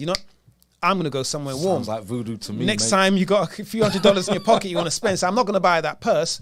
I'm going to go on an excursion to Florida or whatever. Now, it may sound flighty, but if you really, really want to do that, and it's every ounce of your being, I'm telling you, Nadira, it will happen. And I'm not saying, tomorrow morning you're going to wake up and there's a coin under your pillow and you peel it. It's a chocolate coin and there's a job offer in it. I'm not talking about that. I'm talking about putting your kind of mental health into that. Your will it. Think about the goal. The why is what drives you. Listen, I'm telling you now, how often do we talk about this, Dr. Amsu? Would you go back and live in London? Never. We're from London. We're from one of the most beautiful cities in the world, right? With all the social services. So? I don't think London's a beautiful place, right? It's very utilitarian in many ways, but it's nice. No, I mean, people say that. To visit and look at it for like 10 seconds. Right, you said that now, but you loved it as a kid growing up. I knew nothing better. Exactly. But now you know better is the point I was getting to, is that, look, as much as we grew up from one of the greatest places in the world, we're somewhere better. So even though we don't have all the social services, we don't have all the culture, we have the weather, we have the food, we have the people. Do you understand? And so the quality of life for us is better here. So anyway, just get off my soapbox, but I would consider that. But again, if where you are is not conducive, because think about this, right? Where do people go to retire in this country? Where's the number one spot? Florida. Yep. Everybody knows that, and they go down there and they live, and it's like when they, you got an inheritance. Hey, I've got inheritance to spend right now. They're not dying. Yeah. They're living it out. It's like, why? Because life is better. The environment is so much better. They're getting sunshine. Florida is the sunshine state. Vitamin D is in abundance. That's why they live, and people are, there was a guy, he's still alive now. Which guy? Talk to me. Some CEO that we got in funding, he invented some electric car. He's in his 90s. He probably is 100 now. The guy still plays tennis. Living in Florida. English guy? Sinclair? No, he's American, white American guy. Old dude. But he's still sharp. Cognitive. Right? His hearing's kind of, you got to repeat yourself like 4 times. But you know what? He's still playing tennis. Yeah. He's still running up and down. His wife is still alive, and happy as far as we can tell, right? And everybody loves the sunshine. The sun makes people happy. Neurotransmitters are triggered. Endorphins are triggered, right? And part of your issue might be that you know, where you are is making you depressed. Yeah, miserable, yeah. And that is playing itself out through how your cells are expressing genes. Right. Yep. You need to get your groove back on with. Okay. Why not? Let's be real, man. Get it. You need to come on a call dancing. You know what I mean? Like, all right, Nadir, we're going to go upstairs to Pamela. She's probably hiding the cats under the bed. What's up, Pam? Hey, Pamela. Making sure hi. I'm not even going to speak long because there's something that I'm realizing I've always shared. And by the way, hi, Dr. Amsu. Hi, Mr. Breaks. First, hey. I've always shared that my healing journey started in around 1970. So I've been on this path for a long time. And it started first with no pork as a Muslim, then no meat. And then I just kept going from there. But what I'm learning right now, because like with Nadira, and then it's what you say all of the time, both of you, about genetics and epigenetics, it's showing that actually happens, because by the time I had Nadira, that's when I became vegan. And I mean, I grew up in the South, so I had that upbringing that I hear the two of you talk about, and a lot of the people from the different islands. Everything was homemade. I didn't have any. My grandmother, grandfather, everything we would go out in the backyard and get. You know, there were grapes, there was fruit, there was everything, trees, all of this other stuff. So I grew up that way, but they ate meat. And then when I left North Carolina, and this is verifying something else that you said, because I always had horrible allergies there. So when I came to New Jersey, they went away. Magically, they went away. So I've been here for a long time. But being in New Jersey now, there's other things starting to happen that used to happen to me there. And when I get to this, after 40 plus years, something seemed to be coming back. So I am looking as far as relocating to get some sun. But what I was going to say about Najira, and it shows you what you're saying about epigenetics. I raised them totally, basically vegetarian. I made all of their foods. She was breastfed to about 3 years old. I did everything that I knew at that time on that level. And then they grow up and they still have all of these things happen. So it's like life is, to me now, life is a constant balancing act. And when you find something and it works at that time, you do that. But then we have to be open to new things. And I always say to Dr. Amsu, that's what you guys are to me. You're showing me some things that, in all of those people that I studied under, Elijah Muhammad, Dr. Sadie, and there's some more people before that, I'm learning something totally new from what you are teaching, and I'm totally open to it. So to me, life is a constant balancing absolutely. act. It is. But you know, the one common thing, and please keep me honest here if I missed it, throughout that time has been your environment for the most part, right? For at least, as long as you've been back in Jersey, right? And so you've done all the proper things, the right things. You've experimented with all the right things from a diet standpoint, from a lifestyle standpoint, but you've been trying to do them all in a place that isn't conducive to you physically. Yeah, that's my next place. I'm looking at where I'm going, where the sun is, yes. And I'm just working it all out, because New Jersey was an improvement over North Carolina. Yes. When I go to North Carolina, I cannot go there in April or May. I cannot. But now my next move is somewhere that is hot. Now, you said April and May. Is that because of the pollen? Yeah, what's in North Carolina? Yeah, when I get there, they have this heavy pollen. You can see it. Right, same here in Georgia. We have it here. I thought it was snowing one time. I was like, it's green snow. I couldn't believe it. I've told my sister Ruth, right, never come here during the first spring months, because Dogwood. If you have allergies and you come during that time, you might not make it.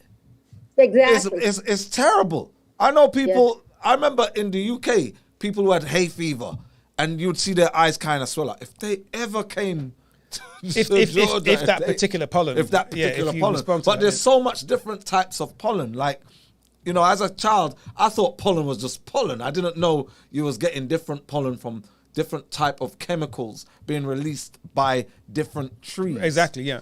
But you know, I would still weigh it up though, because check this out.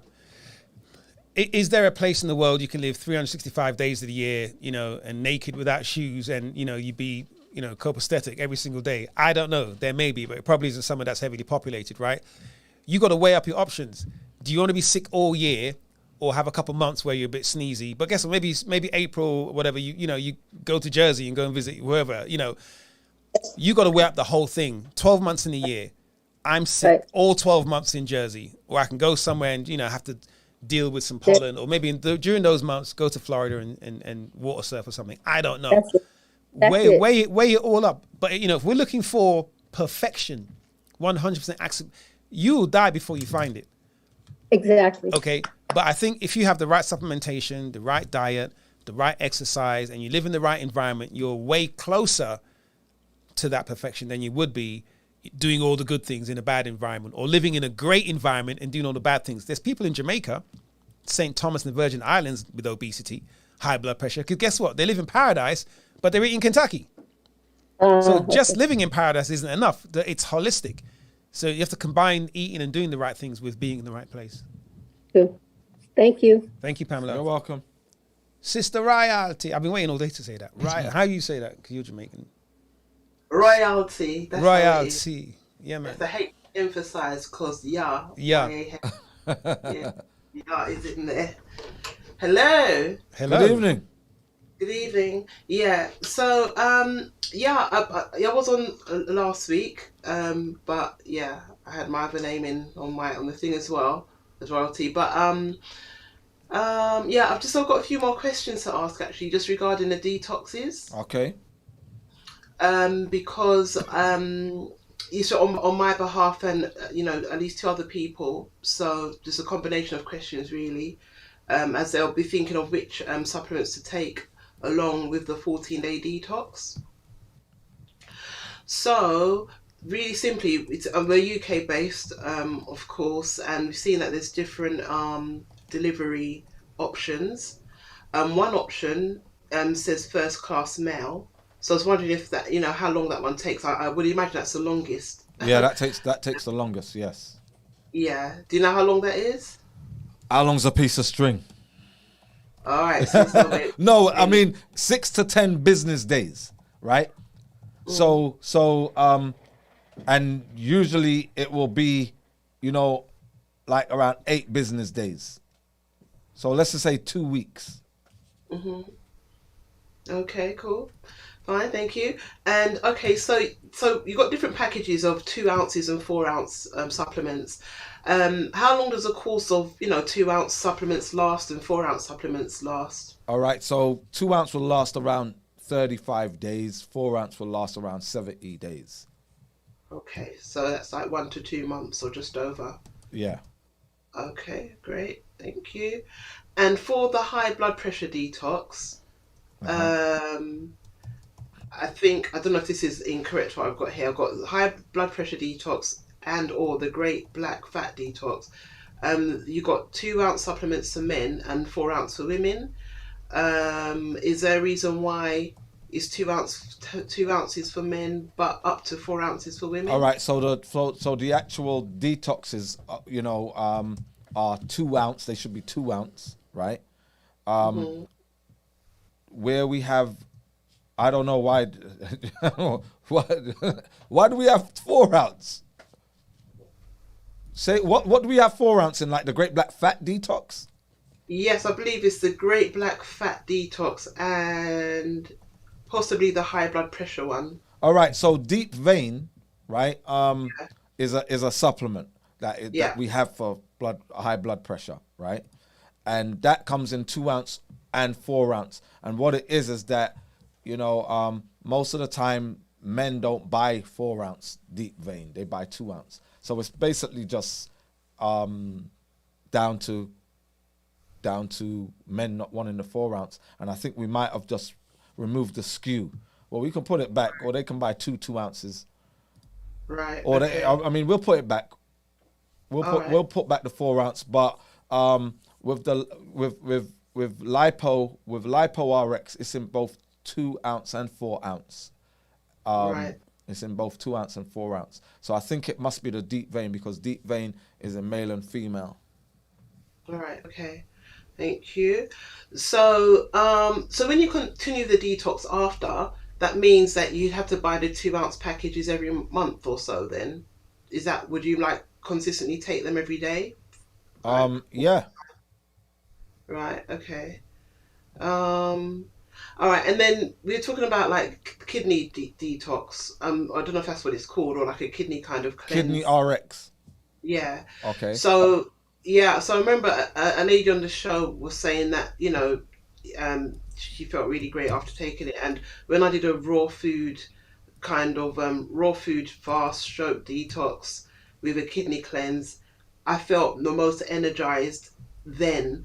And I just wonder if there's something in that, like if it was more related to something that I personally needed, or there's something about a kidney cleanse or detox that kind of brings the vibration on another level. Of course. I mean, kidneys are one of the, you know, part of your vital organs. They help with blood purification, right? It helps to regulate blood pressure as well. So there's so many. It helps to get impurities out of your system. It's part of your excretory system, right? So it helps with detoxification, and our bodies are always detoxing, right? Yeah. There's a natural detoxification process that happens in our bodies, right? And you know, there's perspiration, respiration, defecation, urination, right? And they all play major parts in everyday detoxification, getting toxins that we ingest all day, every day, all bacterias and microbes and pathogens. We also have to get them out of the body too, right? Yeah. And these all play a major role. Now, when we're bombarding ourselves with toxins from what we eat or what we're breathing in, right? Especially what we eat though, when we now remove those toxins, when you're doing that fast, where you're doing that raw fast, you've now omitted toxins that may have been impacting your kidney and other organs. Yeah. Your liver, So your brain. So what's a deeper cleanse then, or a more impactful cleanse? Like if you're going to compare a liver detox to a kidney detox, because the liver, I guess is that the organ that's more that is responsible for removing toxins from your body more so than the kidneys. I mean, the liver is, your liver is your master organ within your torso, right? That it has so many functions, right? And it's so powerful that even if your kidney function is depleted to like 40%, it still can carry out all the functions it's supposed to do. But what happens is through terrible lifestyle, and the human body is so remarkable, right?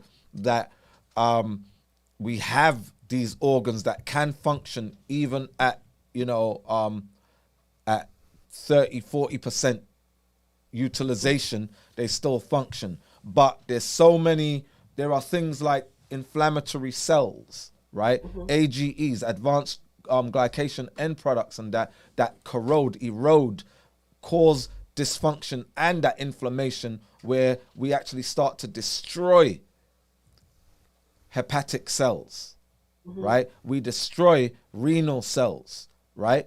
And cause dysfunction. There's fatty liver disease. There's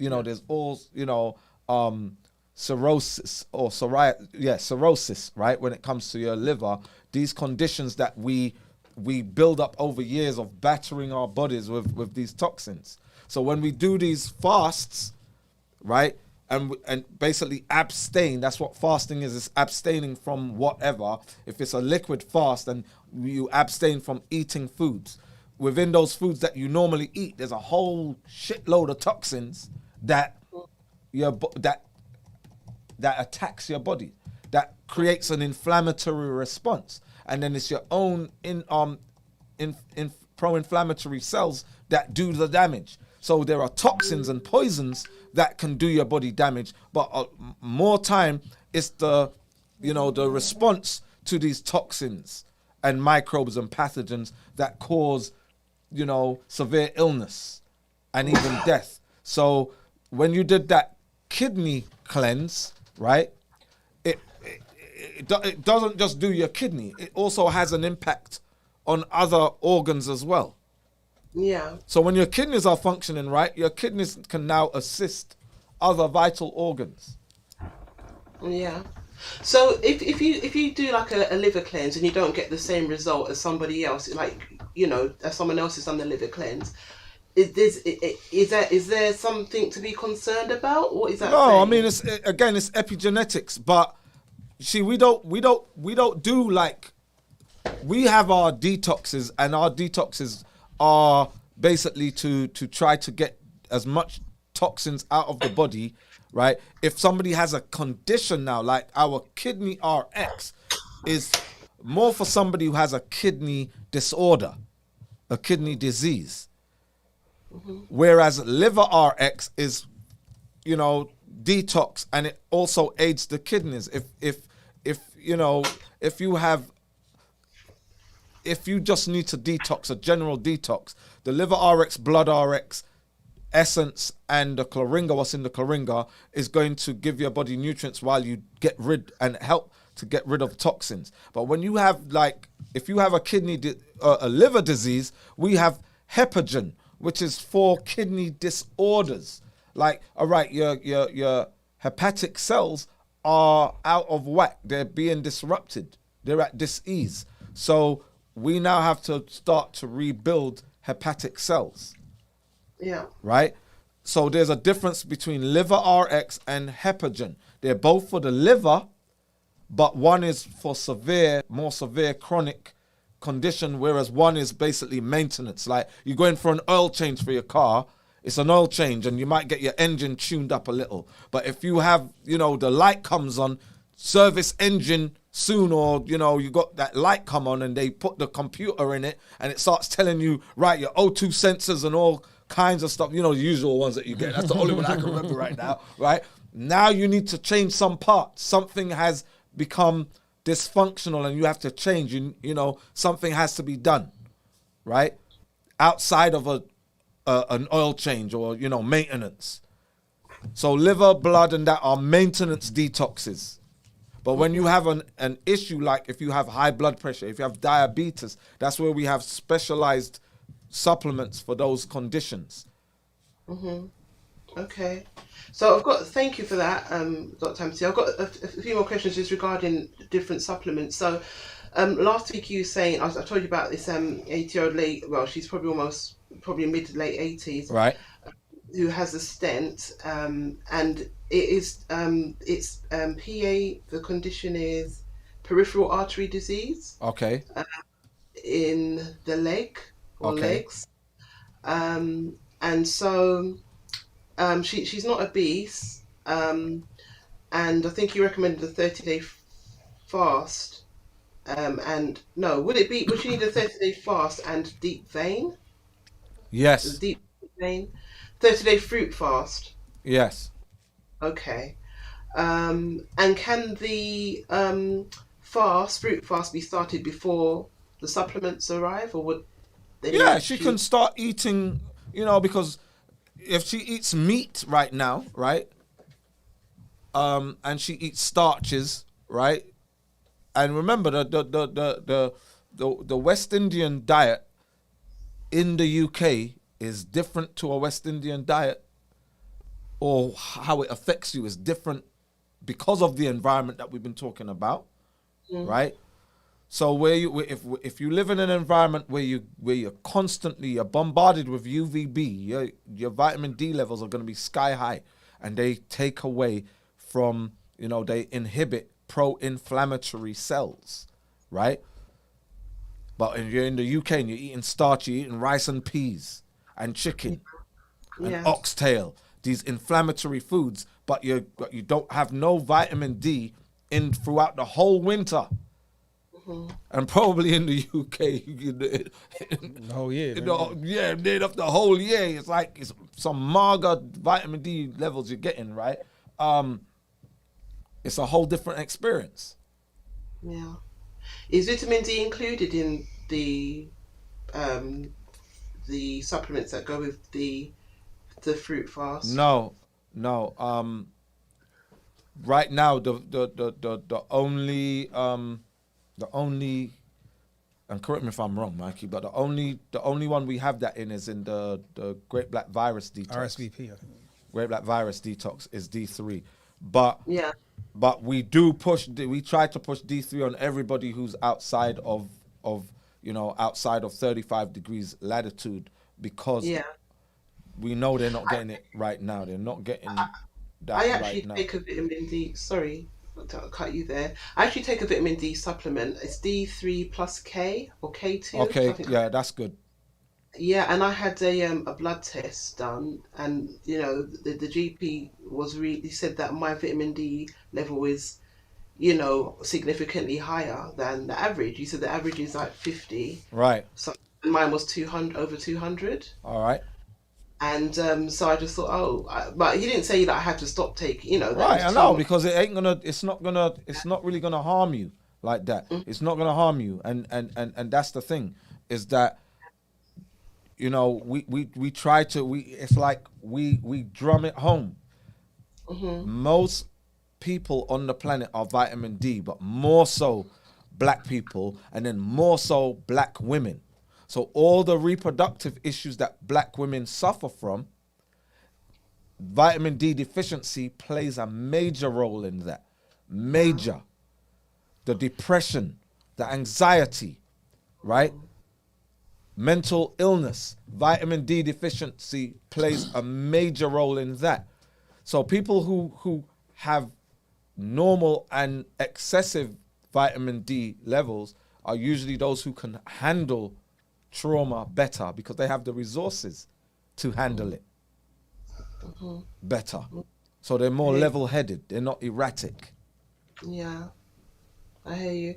Talking about reproductive health, a friend of mine today told me that they heard on a radio show today that said that I can't remember the exact statistic, don't know if it's in the UK or in England or in London, but just say I don't know, I think he said in the UK, and it sounds like a really, it sounds really crazy, but he said half of the miscarriages in the UK or England or London are experienced by black women.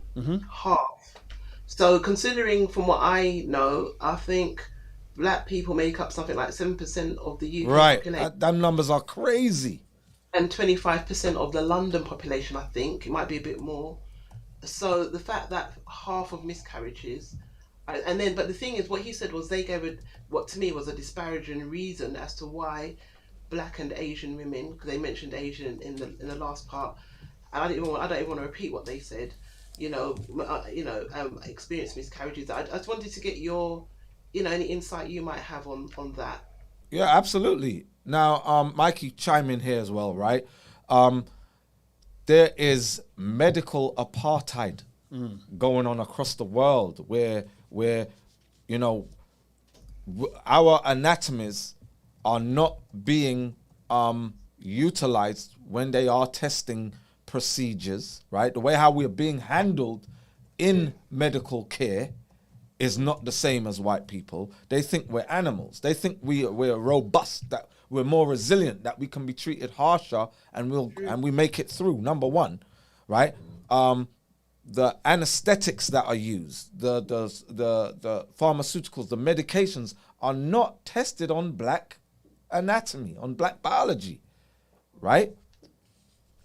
Factors such as vitamin D deficiency are not taken into account in practice. In studies and research, they know how bad the vitamin D deficiency is, especially among black people. They know that we require more sunlight and that, but it's not being practiced, right?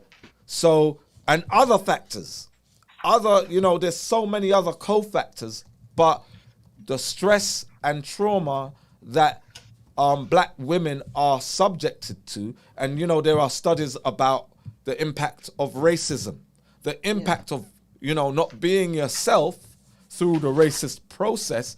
Like when we, as black people, we go to work, we don't behave the same way as we do at home. Yeah. We kind of, we tone it down. You know, it's like the way how we express ourselves when we're around our community, right? We are more expressive. We have to introvert that, which is stressful. All the time we're around, you know, and I don't know if this has ever happened to you, right?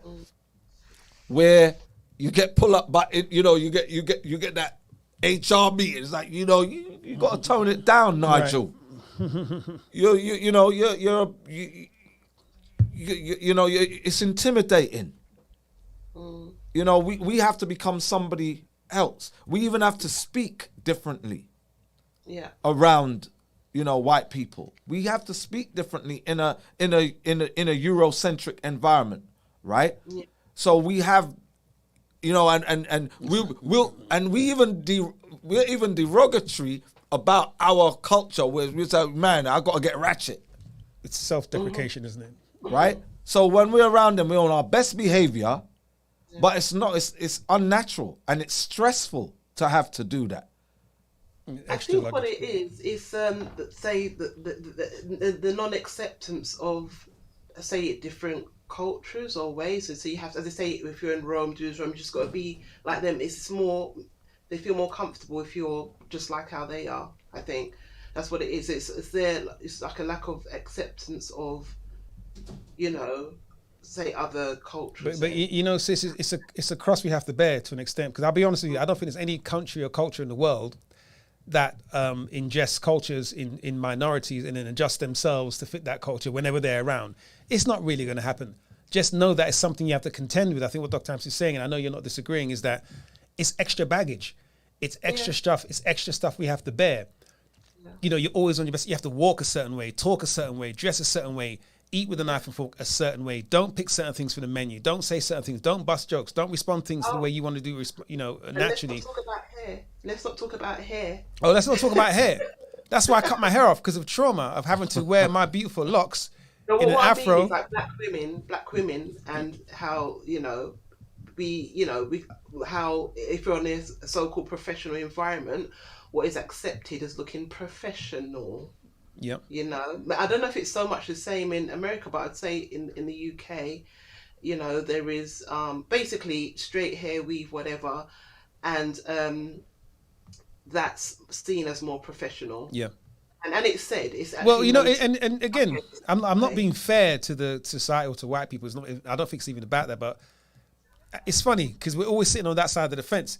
But if you ran a company, you'd want people to be respectful and look respectful, right? The problem is that they don't really understand what black culture does for hair. So what hairstyles we may wear that is professional, they're not used to it. So anything you do that isn't straight hair, blonde, and, you know, hot pressed out, looks like it's unprofessional.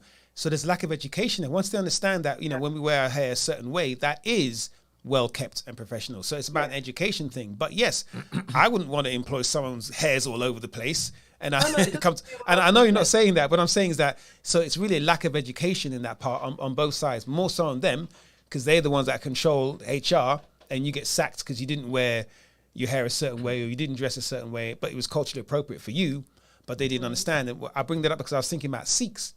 Do you remember when Sikhs weren't allowed to join the police force, so they had problems because they had to wear a turban, but they made them wear the police, the bobby's hat, the police helmet. So Sikhs protest and say, well, you know, we want to join the police force. We want to contribute to society. We want to be a part of this and help to police the streets of London, so on and so forth. But you're telling us that we can't, we have to wear the policeman's helmet, but that's not our culture. So you know what they did? Not only did they allow Sikhs to wear turbans, they went and designed a whole police helmet in a turban style. So the police turbans that policemen wear, I've got the hard shell underneath it. The point I'm making is that if they want to and when they want to and when we make up enough noise about it, things can change. so we can wear the dreadlocks and all the rest of it. They might have a dreadlocks police hat. I'm being facetious, But- but why not, right? So it's that push and pull that you're talking about. If we But don't the speak medical up, apartheid part, what I'm medical talking part is about, different, yeah. right? There's practices, there are prejudices, but pharmaceutically, right, chemically, black women who are pregnant are being given, these prenatal supplements, synthesized, right? And I know Keela's got her hand up, and maybe you can Katrina, expound sorry. upon this as well, Keela, right? They're not tested on black women. What effect is it? Not just the women, on the fetuses. Yeah. So the miscarriages that take place, remember, we're expressing genes in a different way. We have different gene expression. So something that might be conducive to a white woman's body and that white fetus's experience or expression, it has a more adverse effect and places more trauma on that black unborn child. Right? So, there's this whole thing about folic acid versus folates. And I know, Keela, you can go into that as well, right? Folic acid, right? And the harm that folic acids, and it depends on where they were originated, right? What kind of emulsifiers are used in the actual pills or tablets that are given? What effects do those have on the fetus? Right? Remember as well the estrogens as well, right? And how estrogens are even mutated, right, to be adverse in the body as well. So this whole thing about hormonal imbalance, most people just, you hear, oh, it's just hormones and it's this trivial matter, but it's so serious. It runs so deep. So these things are not factored in, but all they can do is, for some strange reason, and there are white papers out there, for reasons unknown, there tends to be, and they will put it on socioeconomic they'll leave standards it there or whatever, and think that's, racial tension or whatever, where that is a cofactor, but at the heart of it, the real etiology is in the drugs. Yeah. So listen, Sis Royalty, really appreciate you joining. Really appreciate the Let's questions. hear from Keela Yeah, first. I was gonna. Yeah. I'll keep it brief. With the hair thing, you're absolutely right. And unfortunately, you add colorism to that, which is a perpetuation of anti-blackness that a lot of melanated people do to themselves. So this thing about don't go out in the sun, you're going to get blacker than you already are the thing of using the term black as an insult among each other, it reinforces negative ideas of what nature means to us. And so then what ends up happening is we don't utilize nature the way we were designed to experience and utilize it. And like, for instance, I know black people who will never eat watermelon, sandia, in front of white people. Me, I don't care, because I know how good that stuff is. And white folks will say, well, did you eat watermelon? I said, it originated in Africa. Yes. And look at them cross and crazy. Like, you really asking me that? I'm designed for this planet. As a black person, you are designed for this planet. Everything here was made, custom made for you. You should never let anybody make you feel shame about That's that. a great point. But the other piece is colorism among black people is a toxic exposure. And when you start to address it within families as the toxic exposure that it is, you get a lot of pushback. Absolutely. What I found is that when black people, like say a man marries a woman, a woman marries a man, and the person they marry is darker than what the family was expecting. First thing they're looking at the baby's ears. are the baby's knuckles as such. And my thing is like this: the difference between native people to this planet, black people, and everybody else is we wear our brains on the outside. Our brains are curly, our hair is curly. Our brains are richly melanated. All the brains in our bodies, our head, our glands, our GI tract, reproductive, everything is richly melanated. Without melanin, nothing runs. Our skin is part of our brains. Even our nails are richly melanated. So when you start fighting against the gifts that the Creator, Yah, gave us, you're going to get sick.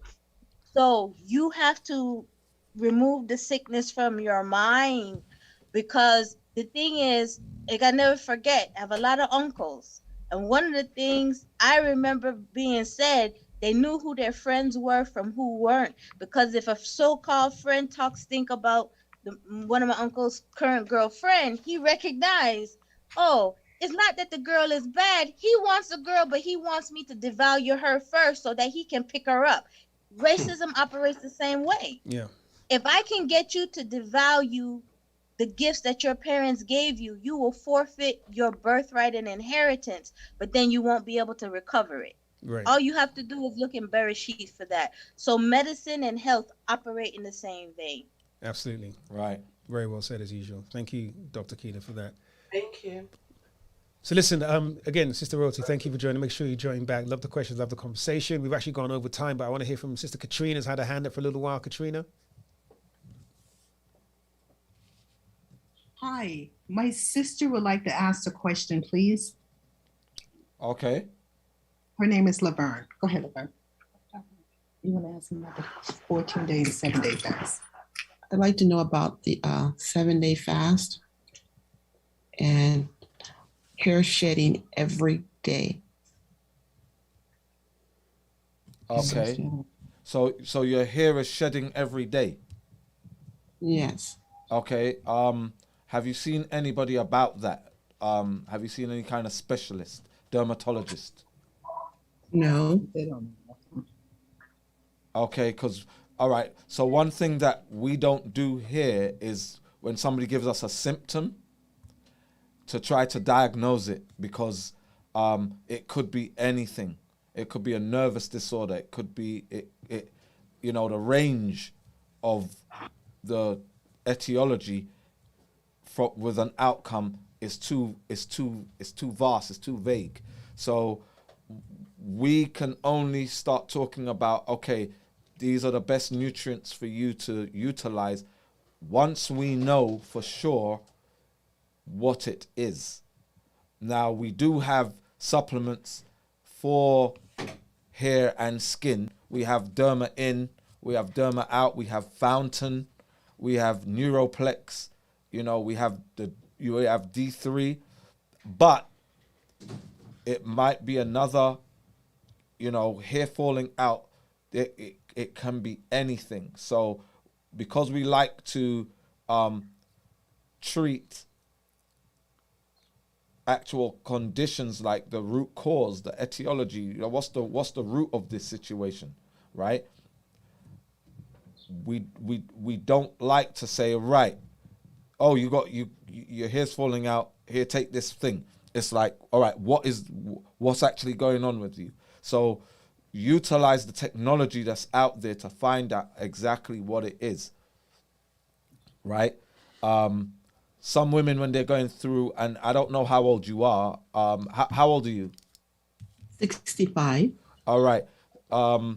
So again, with your age, you have you had a hysterectomy? You've already gone through menopause.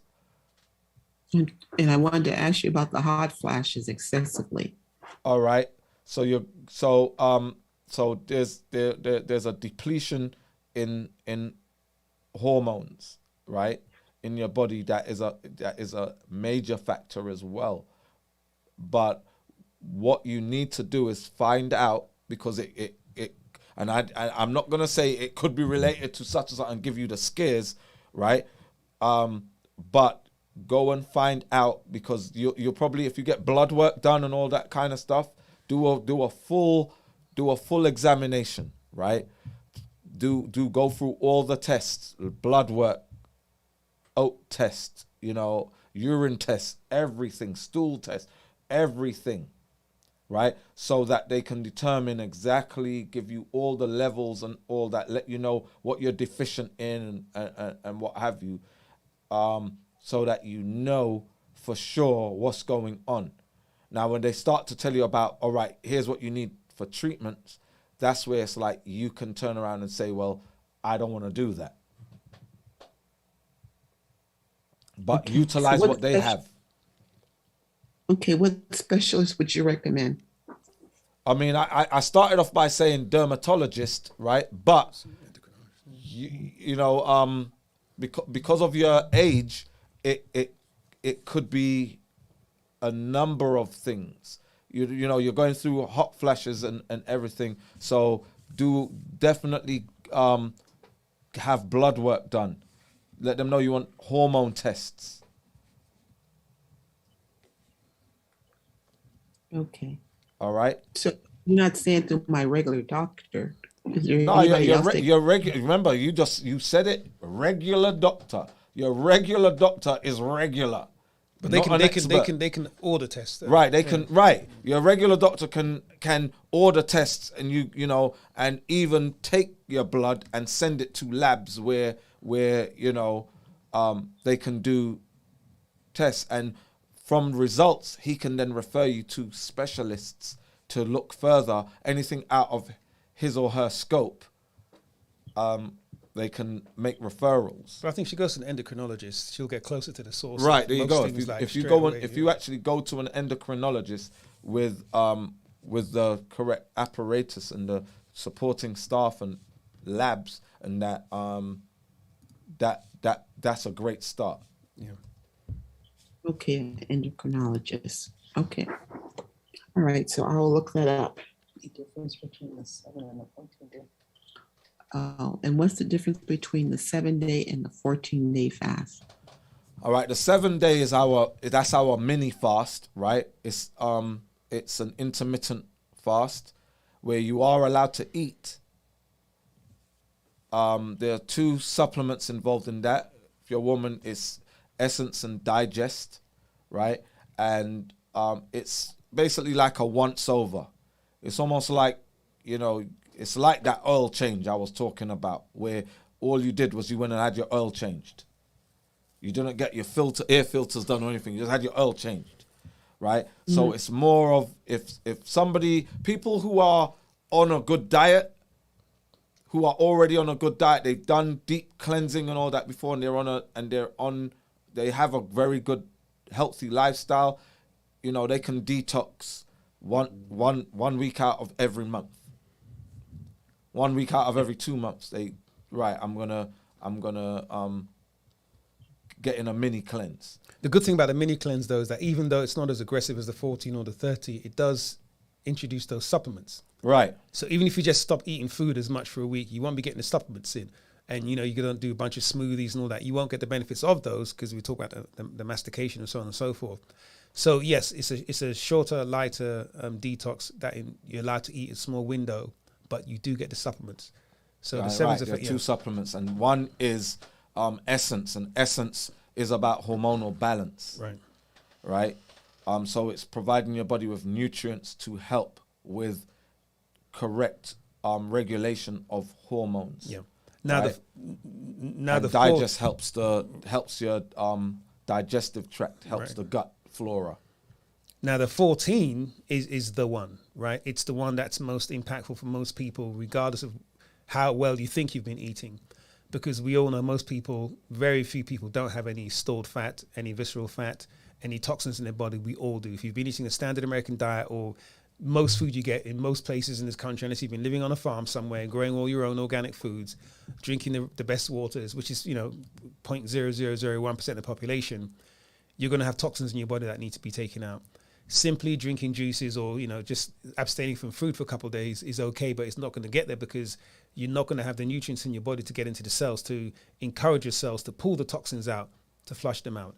You won't be doing the right exercises. You need to drink the waters to get the electrolytes to feed the brain, to enable your body to go and get into ketosis and things like that, to pull those toxins from your body. So the 14 is likely the most effective. Now, the most severe one, in fact, is the 30. That's 30-day fruit fast, but I know you're not asking about that one. But depending on what your goals are, almost everyone, if they want to do a real detox, is the 14. As Dr. Hampson said, the 7 is something that, you're on an ongoing diet, you just need like a break, or you just need to desist from something for a little while. You'll do the 7, it's like a mini cleanse. But for most people who haven't been cleansing and they need to cleanse and they need to reset their body to enable to even absorb the proper nutrients, it's the 14. Okay. Okay, now Katrina's ready to ask her questions. Okay. Okay, so I'm trying to find out. I noticed on the list for food, you don't have garlic or garlic powder. Are you allowed garlic powder? Absolutely not. Okay. Garlic. If garlic is highly acidic, right, and garlic has its place in the medicinal world, right, where garlic and there's a difference between garlic powder and garlic cloves, right? Yes. Now, fresh garlic, has better medicinal properties than something that's been processed, dried out, and then, you mix it in with what you're doing, right? Okay. But even then, garlic is great for parasites and, to be used in an acute fashion if you have certain ailments going on. But it shouldn't be utilized in everyday cooking. Now, yes, again, garlic has very powerful medicinal properties. If for people who do eat meats and stuff like that, because there's so many parasites in meat, garlic is something that, I would say cook it with garlic, because at least the garlic is going to be helping to kill those parasites, right? But when you go plant-based and there are less parasites and it's less likely that you will have a parasitic infection, then remove garlic, because it can affect adversely the microbiome, right? Your gut flora, and corrode your digestive tract, your esophagus. Okay. And then mushrooms, no type of mushrooms at all, correct? Well, all right. So mushrooms are fungus. They're fungi, right? And it depends, because there are some mushrooms that depend on what condition you have. Like I always talk about cordyceps, right? Those particular type of white mushrooms, right, that fight tumors. So if you have tumors, then those are good for that. What kind of mushrooms were there? Just the white ones? The cordyceps. They're called cordyceps, right? But they are good for tumors. Okay. Right? There are certain mushrooms that are out there that have medicinal properties, but then there are mushrooms that are out there that have mycotoxins in them, but they also have different chemical properties that can be very adverse to the body. So you hear people who talk about shrooms, right? Shrooms, they're gonna do shrooms and whatever, right? And they have hallucinogenic properties. They alter your brain's chemistry that causes hallucination, right? And same with other types of mushrooms, and in fact foods in general, and preservatives and sweeteners and flavors and colorings and whatever, right? They can have effects on the brain, be they blatant or they slight, that slowly will break you down. So we don't encourage mushrooms because of the fungal properties. Fungi also will occupy your body. certain funguses or fungi, right? So funguses is the way black people say it, right? Certain fungus them, right? They can control to an extent your behavior. Okay. They can Now, alter moods.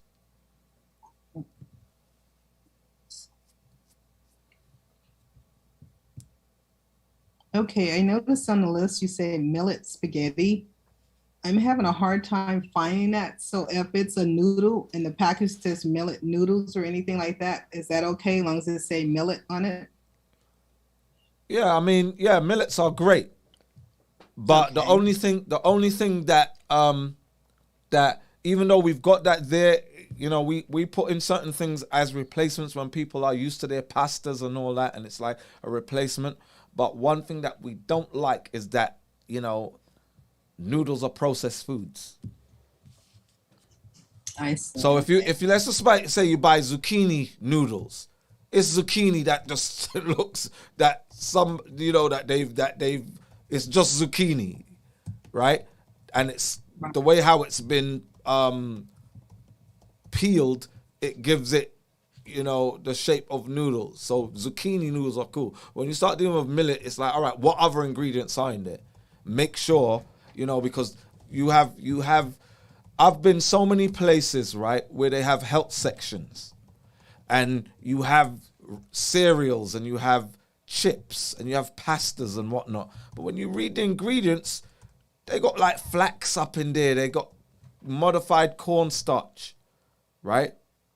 Right. The emulsifiers that are used to give it shape and whatever, that's where the poisoning happens. Right. So you always read the ingredients. So even with the millet, if you do find millet noodles, right, just check what ingredients are in there. Okay. Now, I notice you say Alfredo sauce. Is there a recipe that you guys give for that, or you just go to the store and get Alfredo sauce? No, never go and get out. Wait. What book are you reading? Yours. No, what? And it just says Alfredo sauce. Is that in the meal plan? What meal plan is that in? It's back near the end of the pages where the meals are. Okay, that's Katrina's phone. All right. All right. So there's no ingredients to the Alfredo sauce. Maybe I didn't look hard enough. So I'll go back and look because I know she had coconut cream. All right. So coconut. All right. So it's not all right. So if you go to a store and you buy Alfredo sauce, just go to the store and say, let me get some Alfredo sauce. No, never do that because Alfredo sauce is going to have cow's milk up in there. I didn't think so. I'm going like, wow, Alfredo sauce. Do I just go get any? Right. We've just termed it Alfredo sauce as, you know, because it's creamy. Okay. But it's our Alfredo. It's the vegan Alfredo sauce that we're giving you the recipe for. Okay, God, you just scared me right there. Like, wait, we just said go and buy some Alfredo sauce. I was getting really happy, but I was too happy, so I go, it cannot be correct. There has to be a menu from you guys because if I go to the store and get any Alfredo sauce, it has heavy cream in there and a bunch of other it's stuff. Got all kinds of. Let me double check. I guess it was wishful thinking on my behalf. No, but But here's the thing: the Alfredo sauce recipe that's there is great. You'll never look back. Okay. Now, I have been told about blue cornmeal. Have you heard of that? Uh-huh. Is that okay, blue cornmeal, or not? Yes. All right. So there's different corns, right? And and in fact, there's something going on. Keep me honest, Mikey. In Mexico to do with their natural corns, and it's they have multicolored corns. There's blue corns and all of that, and they're very high in antioxidants, and you can tell by the color.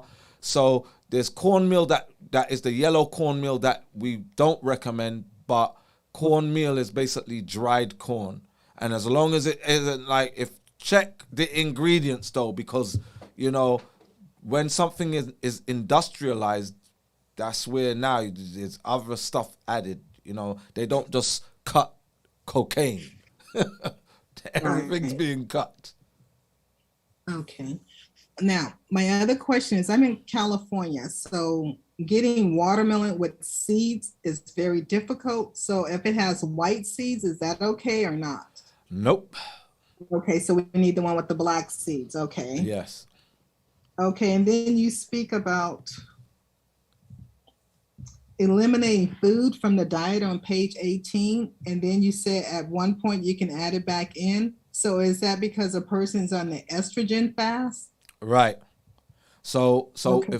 if somebody is suffering with any of the estrogen dominance related diseases or disorders, we again, there are foods that have phytoestrogens, right? And the phytoestrogens depends on how your genes are being expressed, is whether or not those phytoestrogens are going to be upregulated by estrogen receptor alpha or downregulated by estrogen receptor beta, right?